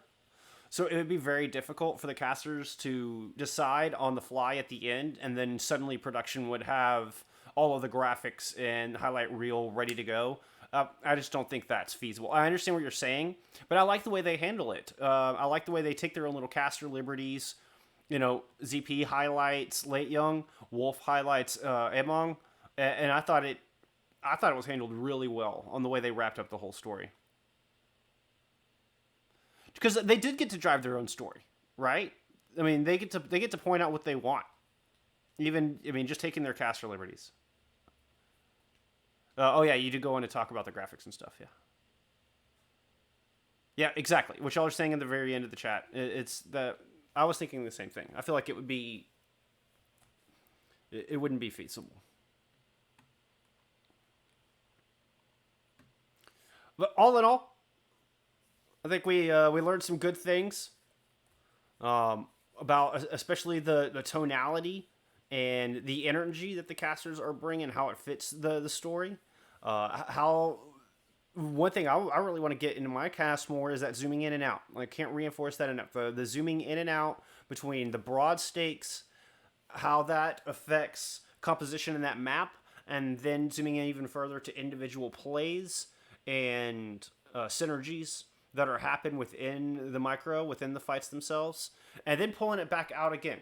And so they do an excellent job of not only carrying this wonderful arc throughout the series, but broadening out to a point of history of the team, history of Overwatch, the identity of the Chengdu Hunters as a whole, and then narrowing it down into I mean, you kind of saw Chengdu evolve a little bit, and how they talk about it at the end, at the beginning, it's get off a wrecking ball. These comps aren't working.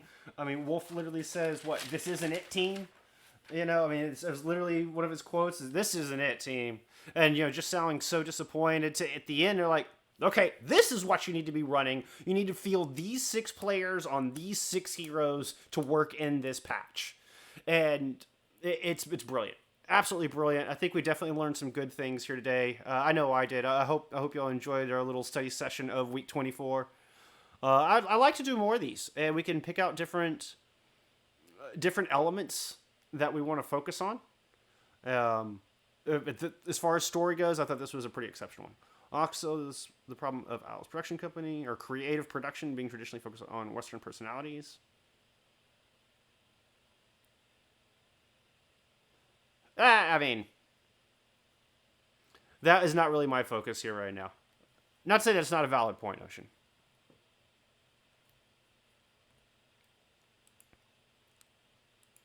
All right.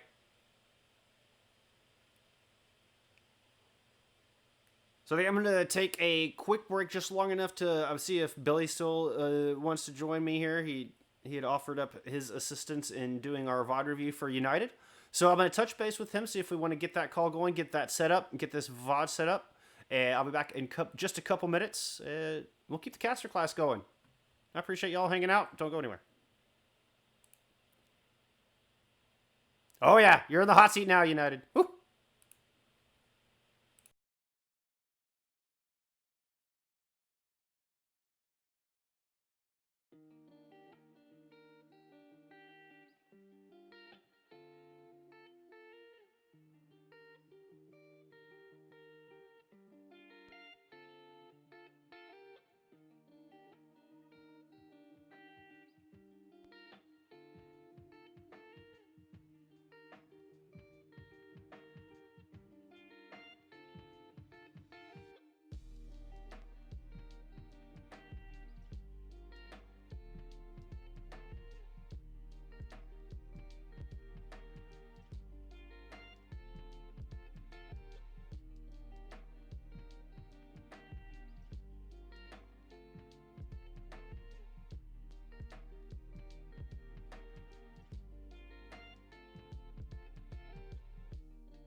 All right.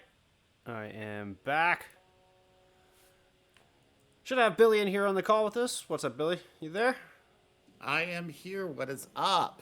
Oh, hello, hello. Hello. All right, so we're going to take a look at a VOD from NSB United from the CCC tournament. I just picked a map, United. I don't know if you had a specific one you want me to look at. So I think I grabbed map 2. So I know, typically it takes me a map to warm up. Also, control can be a little more difficult to cast. So I believe we're heading into King's Row. It'll give us a chance to look at something that's got a little bit more set timing on when it should be play-by-play, when it should be color. So yeah, we're going to take a look at King's Row here. Billy, thank you for joining me. Of course, I love doing this, especially for the up and coming ones. I put NSB kind of on the higher tilt right now as far as excuse me, really putting the work in, especially him running his own tournament here. I've been watching some of the streams on my own, and been impressed with some of the work coming out, especially from him. I know how hard he's working on it, so I'm looking at this with a fresh pair of eyes, and I'm really excited to see what we got here. Hell yeah, let's take a look. Let me turn the music off. We'll see. I don't think it kept the timestamp, unfortunately. We'll see. It looks like he said that King's Row was an interesting one. Yes. Yes. Okay, it did jump to the timestamp. Very good. So I forget my screen kind of maximized there. All right, let's get right into this thing. Oh. I'm waiting to see start on my end. Oh, watch together. It determines if GC Storm can just bring it straight to match point, or if Dryasm Is playing over there for you, Billy?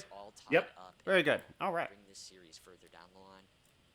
Absolutely. I mean, you hear the stories about reverse sweeps, but it is a kick in the morale to be down 0-2 so quickly. It's NSB United on play-by-play. 3-2 sweep. You got from Unicorn one on of the teams, color. or a 3-2 fight, excuse me, from one side taking the win here. But the longer that I can keep casting, I noticed you had it the fixed happier up I am top, with good games in but I King's would say Row. just make sure. Same I know goes doing for production at the same time. me. You trust me, I love understand. myself But some try to stay on good top of the long, scores. close matches to cast. That's an important one. And it Now, a looks like strategic death here from Yeah, Rafa Killer. the Pharah Displaying death. the Pharah. I think that's you see it happen actually a lot, where the Pharahs on the offense will kill themselves just to maybe put some sort of mental block on the defenders and be like, oh, we might have to rethink our composition right before this begins. We might have to go back and swap to the hit scans, and it looks like the hit scan on the defense is going to be Dex TPS running that Ashe with the pocket. So Rafa Killer now just peeking out on the Widow to maybe get an opening pick, but that will not go so well, and it looks like hog and ball, baby. You do see the ball here on the side of Dryasm. Now let's see if Spear can work with that. It's going to be Okay, I do like Be a little the difficult talking about the dealing with mental Twizzle. game early on. That was pretty cool. Give a little bit of talking into compositions. I think I would like to see a little bit more explicit throw. To where, as opposed to just saying, "Oh, it's ball hog, baby." Perhaps something of, Unicorn. We got the Roadhog Wrecking Ball coming out. What are your thoughts on this? Like, give it a little bit more interaction and a clear throw there. Yeah, I would have liked to see a little bit more space given to Unicorn there as well, because that's the colors time. As before those gates open, that is all color time, baby. That is where you're setting stakes. That's where you're setting compositions. You're looking at what you're seeing coming out for the defense. I wouldn't be looking so much at the offense because they can debate you, and they, you really touched on it. You at NSB catching that Rafa and then also Chababa both killed themselves and put that mental, block up there. That's very good catch. I would like to see the color catch that, because this is where he needs to be setting up what win conditions, what compositions could be coming out, and you really want to focus on the defense. Yeah, that was definitely Rather- a time where you could have been talking about what the defense is trying to accomplish. I agree. Yep. So that's one little hint there, NSB, is that you want to give the color his space here, because you're going to be talking a mile a minute. And this, difficult dealing with the we bugs did a and the lot of bugs, this. but it This is looks where I would be talking. He would be changing graphics if he didn't have time. Well, I mean, not He once the does fight try. started. I mean, once the No. fight started, like Go it's in, get some poke damage, It's dips all back done. through hotel, it's all go and time. Get stuck for a second on the Junkrat trap, I believe. Ooh, and Machquash falling very low, but that's a And perfect immortality field from Tippy Crowd, and it opens up the space for Bootlegs on his famous Junkrat. He's considered a Junkrat one-trick by many, but if you're a one-trick, you better be good at the hero you're playing, and he's proven it so far, almost charging that Riptire immediately, and you're going to have the Amplification Matrix almost ready to go as well for the defense. So already I wish Watch Together's hotkeys worked a little bit better. I feel like I have to like zoom out to pause. Like I don't have a hotkey for pause because it doesn't read it from within Twitch. I wonder if defense, so already Okay, an early work. ult advantage. let's see if that'll work when I'm full screened. Yeah, no, see it just stutters. But if you're in small Absolute- screen, And it'll pause and I- not I- unpause. Yeah, Watch Together's a little glitchy. I wish there was a little bit better way to do this. But that's okay.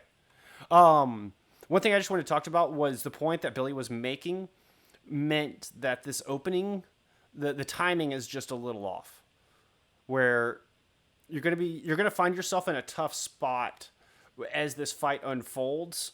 Or I mean, you need a really quick throw from Unicorn to get this back on track to where once the fight breaks out, you're in play-by-play time. And once the fight is done, and the fight isn't necessarily done when the sixth person goes down. I mean, I think ideally I would have liked to have seen you call the Junkrat getting the kills in Hotel, and then almost immediately thrown it over, or made your point about Junkrat in a little bit more succinct manner, and given that over a little quicker. But this comes back to the very beginning. The timing was just a little off right out of the gate, and so it feels like you're kind of playing... I would almost say playing a little bit of catch-up, but just a little out of sync with where you should be in the action. So just be very aware of your color's time. If he's a Junkrat one-trick, I'd love to see more of his Doomfist and Widow, because he's been popping off on those as well, and I would have thought he was a Doomfist one-trick after coming off. Because at this point, you're still talking about the Junkrat because he got a kill in Hotel from the previous fight, and you've got a Roadhog in here with a wonderful opening pick for the offense. And that's go time for your offense. And the focus needs to be on what's currently happening because Red is in a prime position to take point A. This one-trick after coming off of Lighthouse.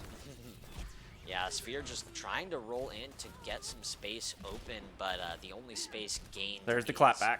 GC Storm's presence here in this back area.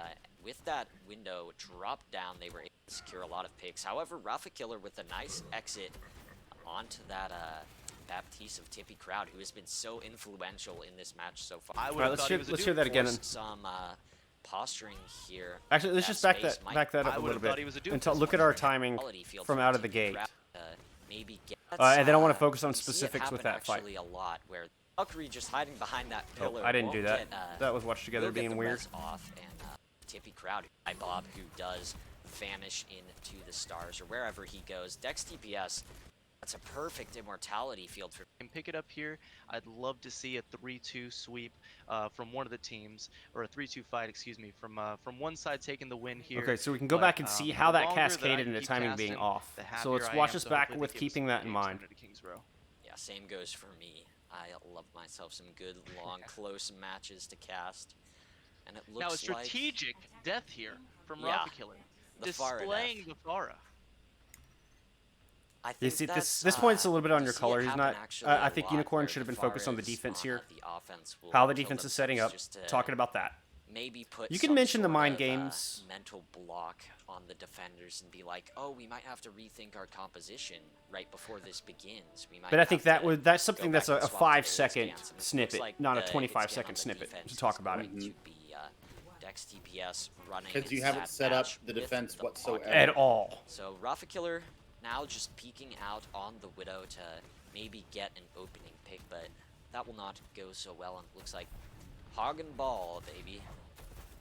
You do see the ball here on the side of Dryasm. Now let's see if Sphere can work with that. It's going to be a little difficult dealing with the bubbles and the hooks, but it looks like he does try and go in, get some poke damage, dips back through Hotel, and gets stuck for a second on the Junkrat trap, I believe. Ooh, and Machquash falling very low, but that's a perfect immortality field from Tippy Crowd, and it opens up the space for Bootlegs on his famous Junkrat. He's That fight's won. considered a Throw. Junkrat one-trick by many, but if you're a one-trick, you better be good at the hero you're playing, and he's proven it so far, almost charging down Through Red all of Tyrant. this, you should have just been let Unicorn Have talk. The amplification matrix almost ready to go as well for the defense, so already an early ult advantage. Absolutely, and if he's a Junkrat one trick. So now your I'd love to color's see starting more to of talk his, as the Doom engagement is Fist happening, and and because he's been Chabubba popping finds off the on opening those as pick. well, and I would have thought We he should be was a back Doom into Fist one-trick play-by-play after here coming off of and Lighthouse. talking about the current action. Yeah, Sphere just trying to roll in to get some space open, but the only space gained is GC Storm's presence here in this back area. With that window dropped down, they were able to secure a lot of picks. However, Rafa Killer with a nice exit onto that Baptiste of Tippy. Okay, so just gonna pause it there for a moment. A couple things. Try to stay more active. So instead of saying that GC Storm, will be getting the space, or however you phrase it, you want to be more active with it and say GC Storm recaptured that space with some brilliant shots from the Ashe, or so you give it a more active approach. Just it's going to have a stronger tone to it and feel more assertive, and then give a little bit of the what happened. You talk about GC Storm gaining space, but I would like to have seen a little bit more detail on that with 2 killer shots from the Ashe to shut down the push, despite the defense going low early. So where it gives it gives a little bit more stake into it. What do you think, And Billy? you didn't even mention the amplification matrix that came out. That is what enabled the Ashe to get those 2 Correct. repelling kills. Even though the Widow for Dryasm does pick off Tippy Crowd, you've got the res available, so it's not that big of an entry or an exit kill.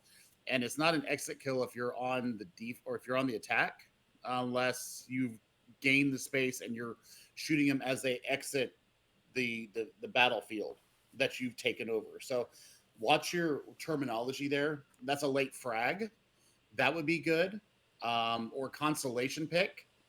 Or even a strong entry frag. I mean, we could Yeah. argue over semantics on that, but I do agree with that point. Now, I will say, I mean, the amp matrix, that's something you could leave to your color.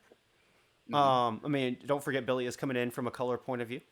And so that is, you're trusting your color to acknowledge how good an amplification that matrix that was to enable the Ashe to find those 2 picks. So it's definitely worth mentioning by one of you two.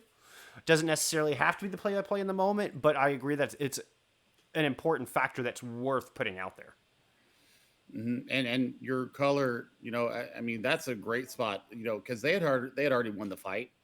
You can throw it to the color and let the color explain why they won that fight. And once again, the color has to be the master of why. So you're setting him up for success there by letting him say that is a huge or a very beneficial amp matrix by Tippy Crowd, allowing the Ashe to get the dynamite and the Viper shots through it and taking down 2.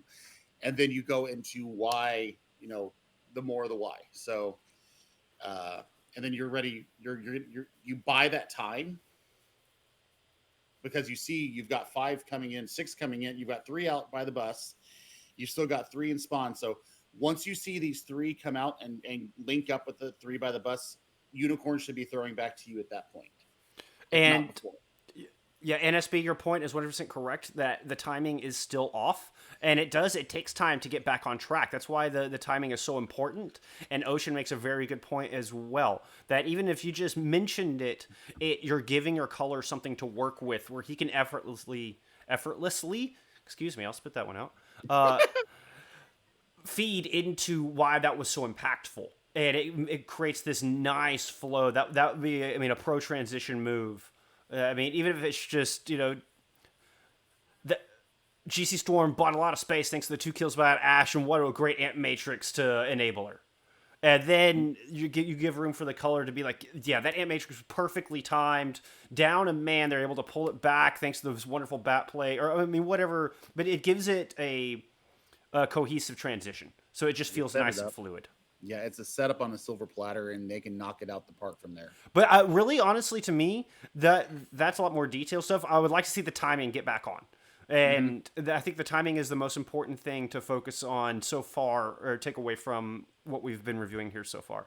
Because you do end up having to just do a straight hard reset. And just like there's soft and hard resets while playing, there are soft and hard resets while casting to get your timing back on. You know it's true, Billy.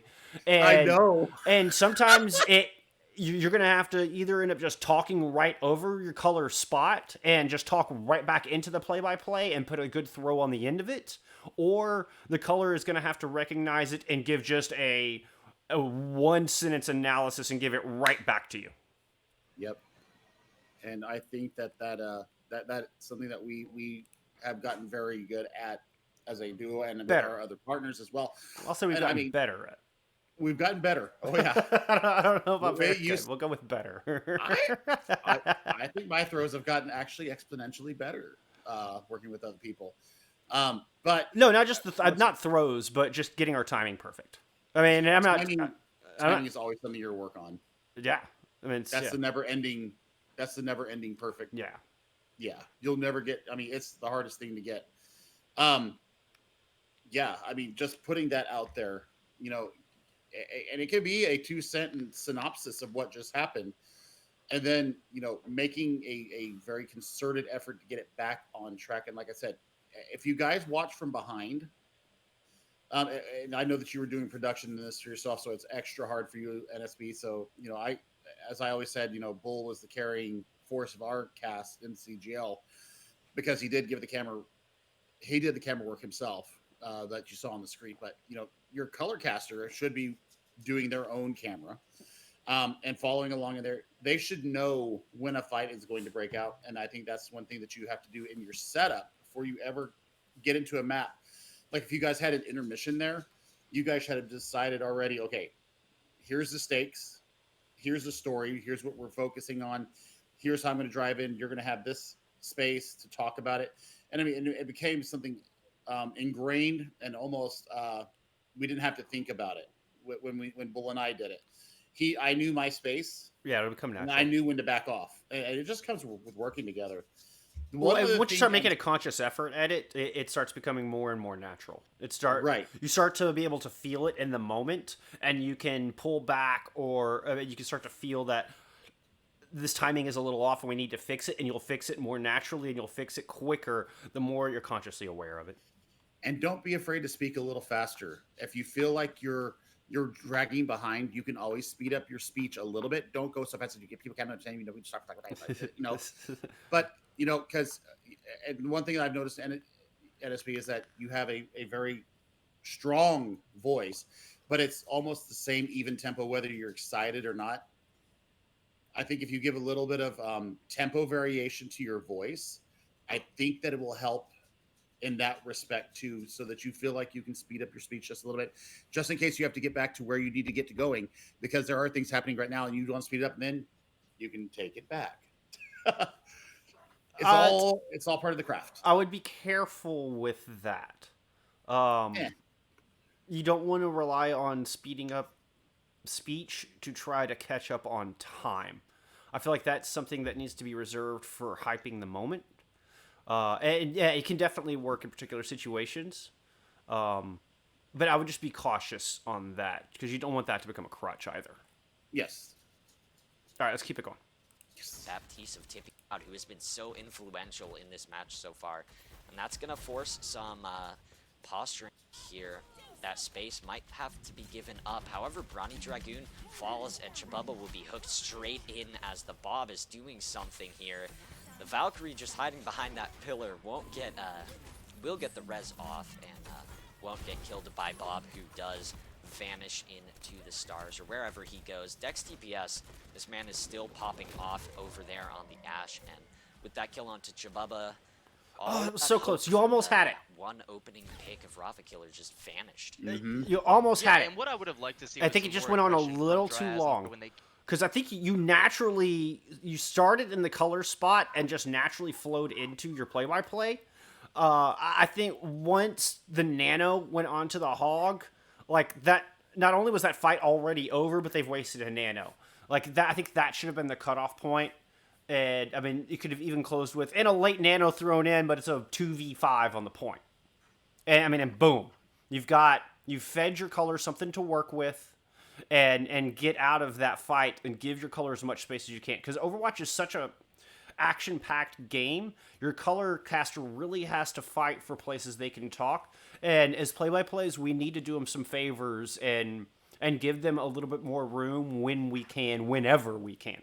So it was really like you kind of naturally felt it there, and I could sense it that you just bled right into the engagement. That was beautiful. That's how you reset. But carried on just a touch too long at the end when I think you can throw after once the fight is lost, not when the fight is over, because that seems to, in my brain, it implies like they are done fighting. But once the fight is lost, and the fight is lost, throw it over. So I would just keep working. It was so close on that one. The timing on you that close to bringing it back in line.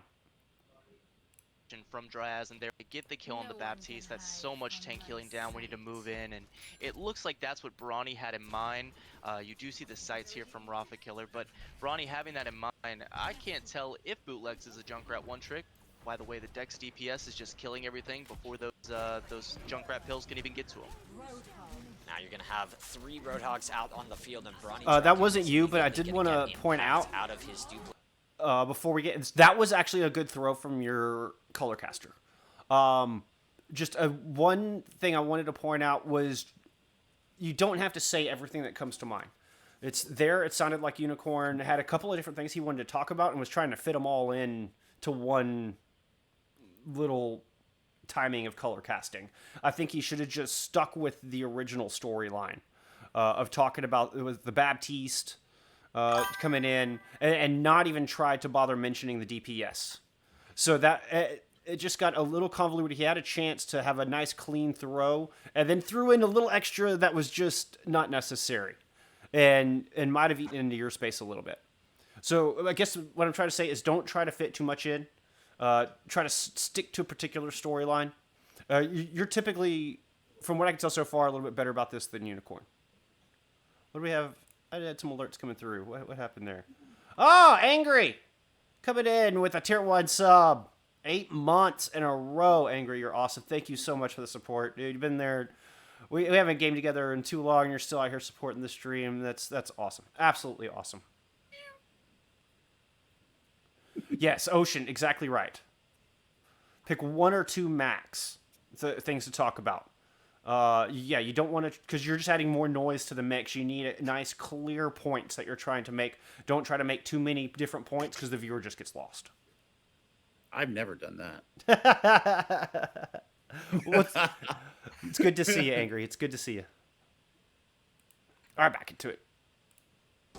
Dropping in the duplicated whole hog as well, but Bootlegs on the back end gets to it. The Riptire trades every which way, and the Valkyrie is going to get enough space for Citans to get that res off, and it's an important res, as now Dex DPS and Bootlegs opening up a lot of picks, and Bootlegs with 2 is just barely going to make his team hold on to this defense. GC Storm stabilizing at just the right time.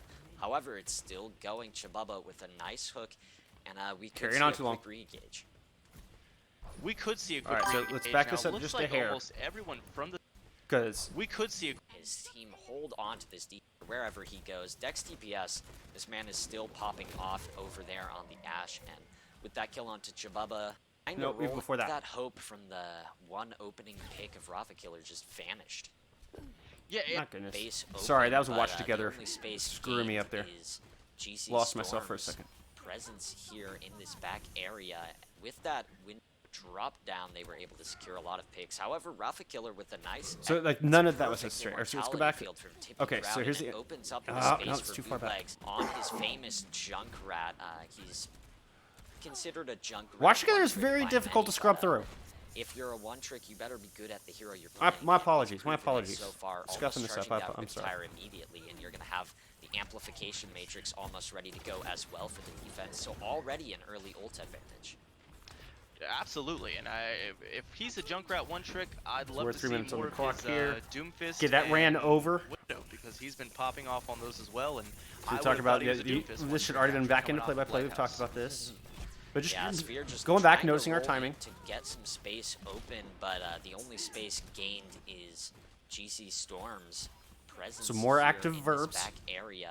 With that window dropped down, they were able to secure a lot of picks. However, Rafa Killer with a nice exit onto that Baptiste of Tippy crowd, who has been We're in so color time here. influential in this match so far, and that's gonna force some posturing here. That space might have to be given up. However, Bronny Dragoon Fight starting. This is where falls, play-by-play and should be Chubba starting. will get So hooked this is straight in you as carry the it over. Bob This is is what I was talking doing about. Your something instincts here. were good to carry The this through. Valkyrie just hiding behind that pillar won't get will get the res off and won't get killed by Bob, who does. Right, I mean, this fight is vanish lost, into right? It's stars just the wherever Roadhog he in there goes. trying to Next fight. DPS, So this man is you still could have thrown popping this once off the Roadhog got over there on nanoed. the Ashe, and So color that would be kill talking onto now. Chubaba, all of that hope from the one opening pick of Rafa Killer just vanished. Yeah, and what I would have liked to see was some more aggression from Dryas in there when they get the kill on the Baptiste. That's so much tank healing down. We need to move in, and it looks like that's what Bronny had in mind. You do see the sights here from. So Rafa you're Killer, actually back but in sync on our Bronny timing having here. that in mind, I can't tell if Bootlegs is a Junkrat one trick. By the way, the Dex DPS is just killing everything before those Junkrat pills can even get to him. Now you're going to have 3 Roadhogs out on the field. Not a bad Bronny throw. Dragoon is immediately going to get As far as impact timing. out of his duplicate, dropping in the duplicated whole hog as well, but Bootlegs on the back end gets to it. The Riptire trades every which way, and the Valkyrie is going to get enough space for Titans to get that res off, and it's an important res, as now Dex DPS and Bootlegs opening up a lot of picks, and Bootlegs with 2 is just barely going to make What was the Widow doing back onto there this anyway? defense. Anyway, GC Storm there, stabilizing okay. at just the right time. However, it's still going Chubaba with a nice hook, and we could see. That's where that one should have thrown, and this was the original point I wanted to We make. could, the Riptire trades every which way, and the Valkyrie is going to get enough space for Titans to get that res off, and it's an important res, as now Dex DPS Bootlegs opening up a lot of picks, and Bootlegs with 2 is just barely going to make his team hold on to this defense. So even there might have been a little bit too long, but I'd like to see it thrown there at the very least. Team hold on his defense. GC Storm stabilizing at just the right time. However, it's still going Chubaba with a nice hook. None of those last 2 We sentences could are see necessary. a This should be quick your color re-engage. talking right here.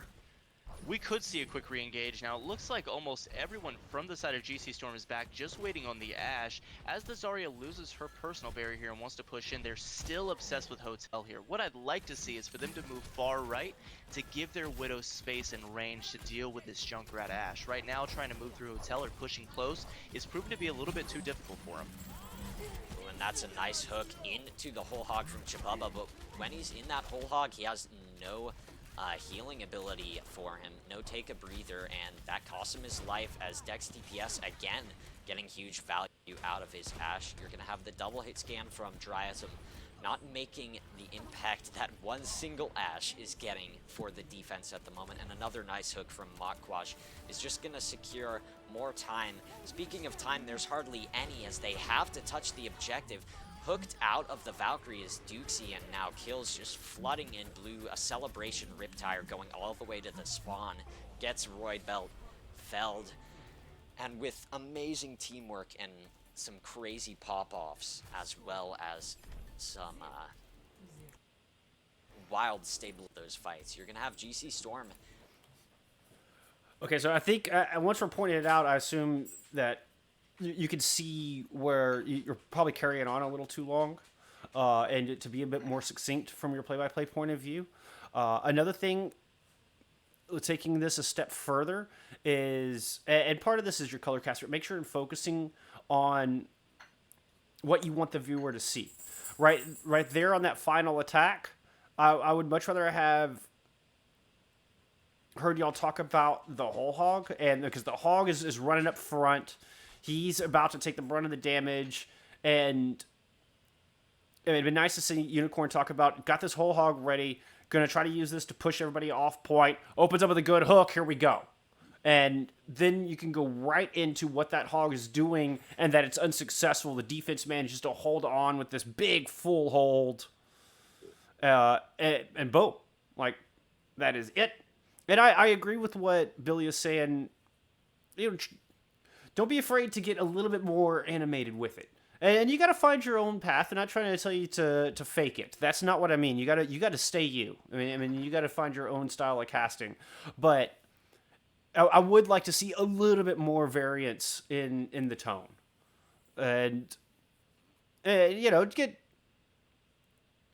Get animated. find something to get excited about with it. Yeah, because at the end of this fight, once the celebration tire hit Anna,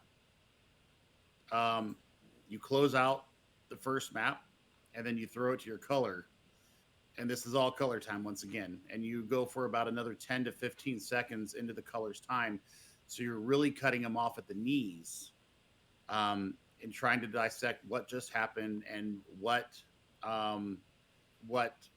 Dryasm is going to try and do to be able to full hold this map and invest the stakes to the defense, because they just got boomed by GC Storm there. So you've got to create some kind of a storyline here within the storyline that you've already established. Is there anything that Dryasm is going to be able to bring onto the table to deal with Dex's Ash or the well-timed immortalities coming out of Tippy? So, I mean, this is where the color needs to come in, and you need to give him the space to talk. Yes, sir. I agree.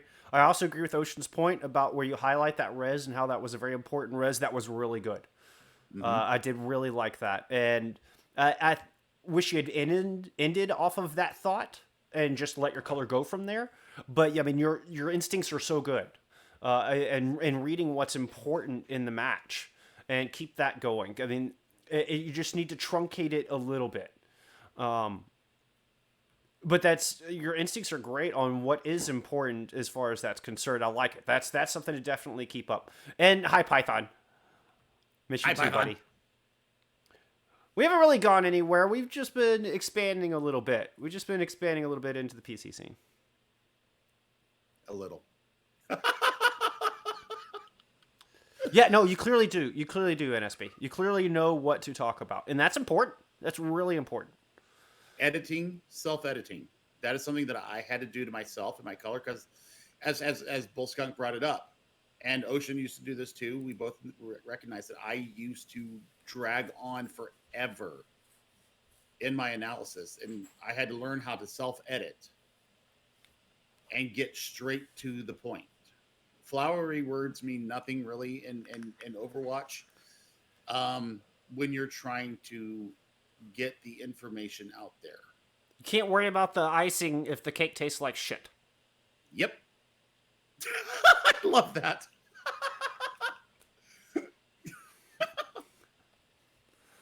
And I yeah. agree with you to a point, Ocean. It is nice having some of these larger productions and getting a taste for what a professional, the big time casting feels like. But there's something, there's something really cool about the grassroots of console. I mean, yes, you do get some, it does seem to be a little bit more drama, though I wouldn't even say that there's more drama, because I've seen plenty of drama through doing tier 2 and tier 3 in PC. I'm actually allergic to cake too. I'm allergic to eggs and milk. So anyway, I just made it. but there's something really special about just doing the grassroots console thing and doing it on your own and seeing the production come together. Billy and I cast one of the finals for the CGL Goats tournament and just had an absolute blast. Just forgot how much I enjoyed it. And the support from the console community is really, there's a lot of good people there. So I don't want to get on this master race philosophy. Like, yeah, there's something really special about console watch as well. You just have to be able to focus on the good. It's like a really comfortable sweater. I hate to say it, but it feels like a warm, snuggly blanket. I'm allergic to milk and eggs, United. Sorry, I didn't mean to cut you off, Billy. It is a warm, snuggly blanket. I mean, I feel the love every time I go back in console. So, I mean, there is a there's a coldness that is in PC sometimes, if we're getting into that. I mean, but I also have gotten some incredibly hilarious stuff. Like somebody asked Manscaped to sponsor them because of my perfectly shaved head that apparently maybe looked like a testicle. I don't know, but it's hilarious. I mean, Kaju made a happy versus disappointed Billy. Somebody made a meme out of Second Flux because I made a joke Yep. about Second Flux, and so Classy actually took the time and made a meme that was he took Yep. Lord of the Rings and took the whole thing and went, oh, they don't know about Second Flux, like it was. I don't know. Whoa. There's good and bad to it. Oh. Congratulations, Ryder. I hope you're watching. They had their baby at 9:59 p.m. Eastern. Oh, baby girl. congrats! Yay! Round of applause, Ryder. I hope Yay! everybody is happy and healthy. Hope Mama's doing good. Yes. All right, that is awesome news. There's new life in the world, friends. That is awesome news. Ah, All right. I love babies. Okay. all right. Let's not get sidetracked. Back into this thing. Woo. Sorry, it came up in our chat, and I had to. No, that's huge. Yeah, that's great news. Absolutely. That's great news. Baby Knight Rider. Little baby And girl. they're coming home Wednesday morning, and they are doing great. Little baby girl is not even an hour old. That is insane. Not My even goodness. Can you half an hour old. Oh my goodness. Yeah, there's life that is 30 minutes old. Like that's a beautiful Garrett thing. said he gets paternity leave. Talking about podcast on Wednesday. We give him a little paternity leave. All right. Oh. I'll host. I'll let you and Ocean rock paper scissors for it. All right. Let's keep going through this. I want to get through the other side attack, and then we'll probably call it from there. Putting together the full hold. Absolutely, and GC Storm proving why defense was the call here with the full hold indeed. Not even a tick for the way of Dryasm. This is going to be a hard-fought draw, but one that I think if they can get the hit scans, at least somewhat dealing with Dex. I don't think that the Pharah or the Echo is the call, even with these hit scan nerves. I like it. Nerves. I like it. I like it from Unicorn. It's exactly what we were talking about, Billy. Really seem like nerves to your ammo when you're hitting every shot. Something for us to look out for. Hopefully we How can is get Dryasm going Dryasm to dealing with deal it. I do like with the May DPS from the pick other here. side? If that hover is realistic, I'd like the side Most of specifically, May for, Dex DPS. for on Rafa Killer for Dryasm. We'll see if he runs out with it, and it does look like he does. That'll definitely slow it down.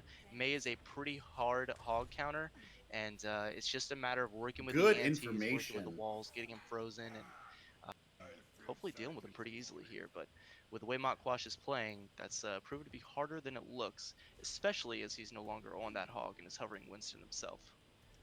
Okay. Yeah, it looks like Good we're gonna throw. see Good throw, some, too. good With 10 seconds old-fashioned dive, maybe an Nano Blade comboed with an EMP, maybe the EMP bomb. There's a lot of Yeah, you got some space impactful between when doors ultimates. open and I first like engagement this, happens. So there's time to throw it composition back and then here get from GC Storm. get If to they throw just pull again as the together engagement 6 of breaks those out. major impact ults, I think they could cap up on this objective, and they have 4 minutes to do so as well. Only 33% needed. Starting keep off going. with a hack there onto the May is Dex DPS, but he'll be forced to Focus on that. translocate Unicorn out. fed that one to you. Not really Keep getting focus anything on off is of the May back working. of They that. brought the Now May it to looks like counter the hog. rotations We're not even seeing a coming road out hog from onto GC the Storm. high ground. Mokquash trying to lead his team. He's gonna jump down onto the objective, trying to get up on Sphere here, and it looks like he will pick off Dukesy. So many people falling low here for Dryasm. Already it's blue in the Oh, dear kill feed. Lord. Already it looks like all downhill for that Well, that side, was a quick for attack. the defense, and Well, that was. after just No, 30 NSP, you seconds or did not so, do the GC attack Storm bad. able You to actually were get talking through it. that capture. I think I agree with Bullskunk there. I think that the fact that they didn't bring the hog out there should have been a massive focus for you. Correct, because that's the Winston ended up winning them the fight. Like that was that. Just simplify. Stick with the story you're being thrown. You're talking about the May. May is here to counter the hog. Attackers come out and didn't have a hog. and they have a Winston instead who manages to dive in the back line and pick off the Mercy immediately.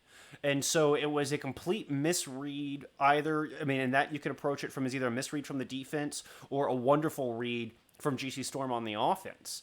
And it's not that I didn't think it was that you said terrible or yeah, no, I didn't think that you casted it terribly. I think you could have chose a better storyline and it would have made your life a lot easier across the board. Just for that final attack. I mean, yeah. Closing thoughts? You got any thoughts? Manage your words. Sometimes less is more. Because the information that you're putting out there, NSB, is absolutely on point. Mm-hmm. You know what you're talking about. And you're driving the play-by-play. You're driving the fights in a very cool, calm, collected manner. I like that about you. I just want to see a little more animation or excitedness. Or just a little, in your own way. He's not saying you have to be me.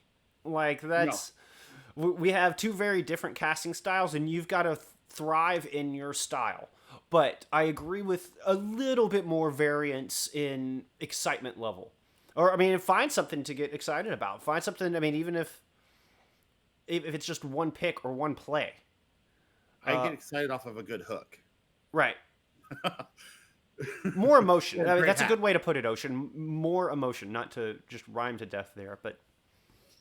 Ocean, motion, emotion. Ocean, motion, emotion. Yeah, it is, yeah. Ocean's motion of emotion is, you know, quite fantastic. I don't know. Yeah, I like it. Ocean's motion of emotion is quite frenetic. It shows devotion.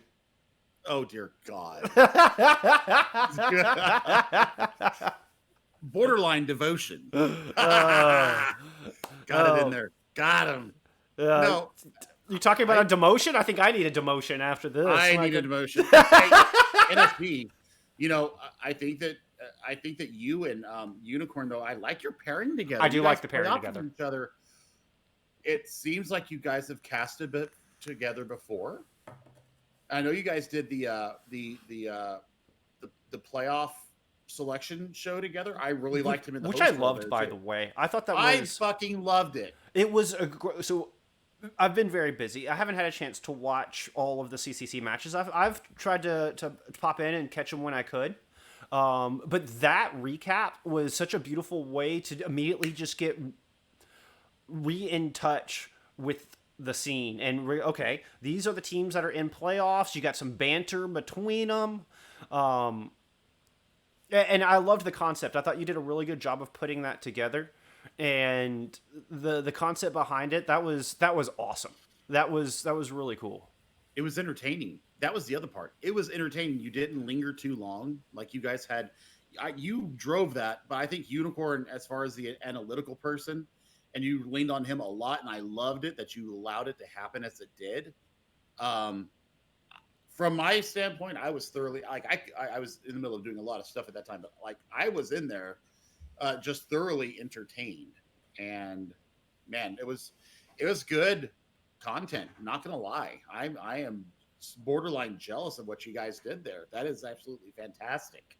Yeah, no, I thought it was really good, and I agree with Ocean. I would love to do this again.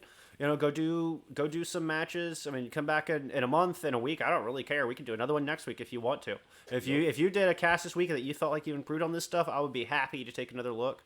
And I agree with bring Unicorn along next time. Yeah, and have so you can help build the synergy and get your timings down. And it may sound silly, but don't be afraid to before your match. That was a flash of genius. That absolutely was. But don't be afraid before your match to discuss your timings. To discuss, hey, I'm really trying to work on throwing sooner.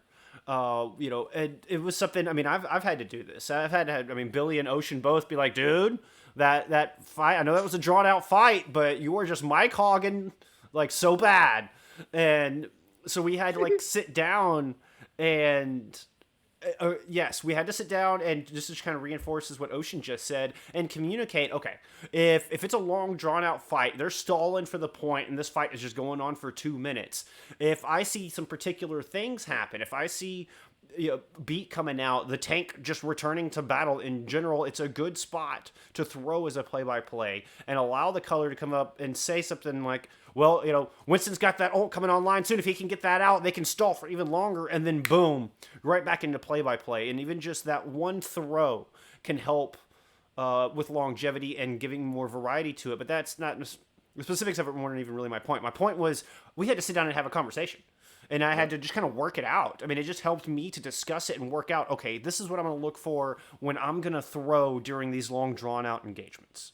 And that communication is huge. It is just absolutely, you'll notice an immediate turnaround. Because the moment you're talking about it, you're conscious of it, you'll either pick up when you're not doing that thing and when you're doing it poorly, or you're even better, you're just consciously, even subconsciously, going to make those decisions to try to help accomplish your goals and to try to help improve in those facets. So that can't stress enough how much that communication is helpful. And I mean, it's something, you still need to do, even as pros, they sit and discuss it. Like, it's not something that you just do once and you're like, oh, okay, we figured it all out. We're good to go now from here on until the end of time. I mean, it's a constant evolving, and something that changes with metas. Communication, you can't have too much of it. That's really the point I'm getting at. Every time. You got time before a match, talk about the match. Talk about what you're trying to accomplish, what your storylines are going to be. I mean, that goes down to prep. We've talked about in this channel before. You hit where I was going with that. Yeah. No, go ahead. There's a throw. How important is prep, Billy? I mean, prep is everything. It's not only just talking to the captains. It's not just setting up the lobby. It's not just getting communication in your mat chat. It's talking to your co-caster, whether you are being in the color role or being in the play-by-play role. Having a map of where you want to go, even if agreeing that when it goes to select your hero, whatever, at the 30-second mark, we know that's when cameras go off, and that's an industry-wide standard. I found that out. We just did that instinctively, right? It turns out that's what everybody does. we thought we were clever and cool. We thought we were so clever. We thought we were so clever. But I mean, the prep NSB, that I can't stress that enough. And you and your co need to be in a voice call 30 minutes before, if not an hour. Yeah, if not an hour or 2 hours, like depending on how much time you had and how much stakes there are in the match. And hearing hexagrams, he says, I'm doing my prep right here, right now. I've got a pre-show meeting 2 hours before they ever go on air, and he's talking with his play-by-play at that point. Yeah. And they're setting up storylines. They're setting up what the compositions they're expecting, what kind of meta shifts are going on right now. Is there going to be subs? Is somebody not available? I mean, he's actually laid it out in the middle of his streams what he does. And the fact that Bullskunk and I have done that consistently a lot. I mean, we haven't, sat together in a VOD review sometimes and watch, he'll go do his thing and I'll go do my part, and then we'll come back together and we'll compare notes and we'll come up with a game plan. Oh yeah, there's different ways to do it. Like Ocean's saying, yep. I mean, we spent 4 hours in call together, just doing our own individual VOD reviews, sharing notes, just talking about what we were expecting. Bupasaurus, one of my mentors, said that it's good to just right after a match, you and your co-caster go into a conversation and just for 10 minutes, just talk about 3 things you liked and 3 things you didn't like about that cast. And every time you do that, you're going to improve. It's good stuff. Self-reflection. Yep. The prep and then the self-reflection afterwards. And, I know you're so busy, NSB, with school and everything else. Right. Take just half an hour, sit in a voice chat with Unicorn or whoever your preferred color is gonna be, and give yourself 30 minutes to talk about Overwatch. It doesn't have to be specific matchups. Think about what you guys talk about. Pick each other's brains and figure out what does the other person bring to the table that you do not? And that's something that Bullskunk and I did very instinctually and without even realizing that we did it. I bring an overwhelming joy, and I didn't know at the time, but entertainment factor. But also, my analysis got better because of people like Ocean, because of people like Hex and Big Hungry Phil and Bullskunk and I putting so much work into this. The work will pay out in the NSB, and that's why I'm so excited to see where you go. I think this is actually a really good VOD review for you, and kind of offhandedly for Unicorn as well. You guys can build upon this. I would be very interested to see where you guys are in 3 months' time. No cap. Well, there you have it. Caster Bucks worth 10 times more than Scrim Bucks. That's so true. Yep. Easy. All right. I hope we gave you something to work on in SB, and my DMs are open. Weren't just beating up the ego. Ocean was right when he was talking earlier. We all have self-doubt. We all have, a little bit of worry. I don't know if anxiety is quite the right word, but, worry about our cast and don't like listening to our cast back or whatnot. But the whole point is to improve. I think just working on your timing alone will set a lot of other things in motion, and it'll start to feel more fluid. So I think you and Unicorn were a great pairing. I would pursue that pairing a bit more. And once again, I'd love to see both of y'all in here together next time we do one of these. So thank you so much for the VOD submission. Putting yourself out there like that is not easy, and I really appreciate you doing it. And hopefully, we're both learning stuff along the way, and you can take something into your next cast and try to polish your skills and level up your game. And once again, I really appreciate you submitting the VOD. My DMs are open, NSB, anytime you ever want to talk, my friend. Hell yeah. And thank you for joining me, Billy. Speaking of, I appreciate you helping me out. It's a lot more fun to have a friend here. I was getting lonely just doing the whole, The first part would have been difficult because I had a lesson plan to stick with my caster class metaphor here. I had a lesson plan for our study session, but I really appreciate you joining me here for the VOD review. I love this part. I love this part. This is my fun part. Well, hell yeah. Let's keep improving. Let's keep improving. We'll see you Wednesday for podcast. Otherwise, I'll see you next Monday for more caster class. Thank y'all so much for hanging out. Have a good night. Love y'all. Bye.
Oh, before I go, I just want to say thank you to the gifted subs.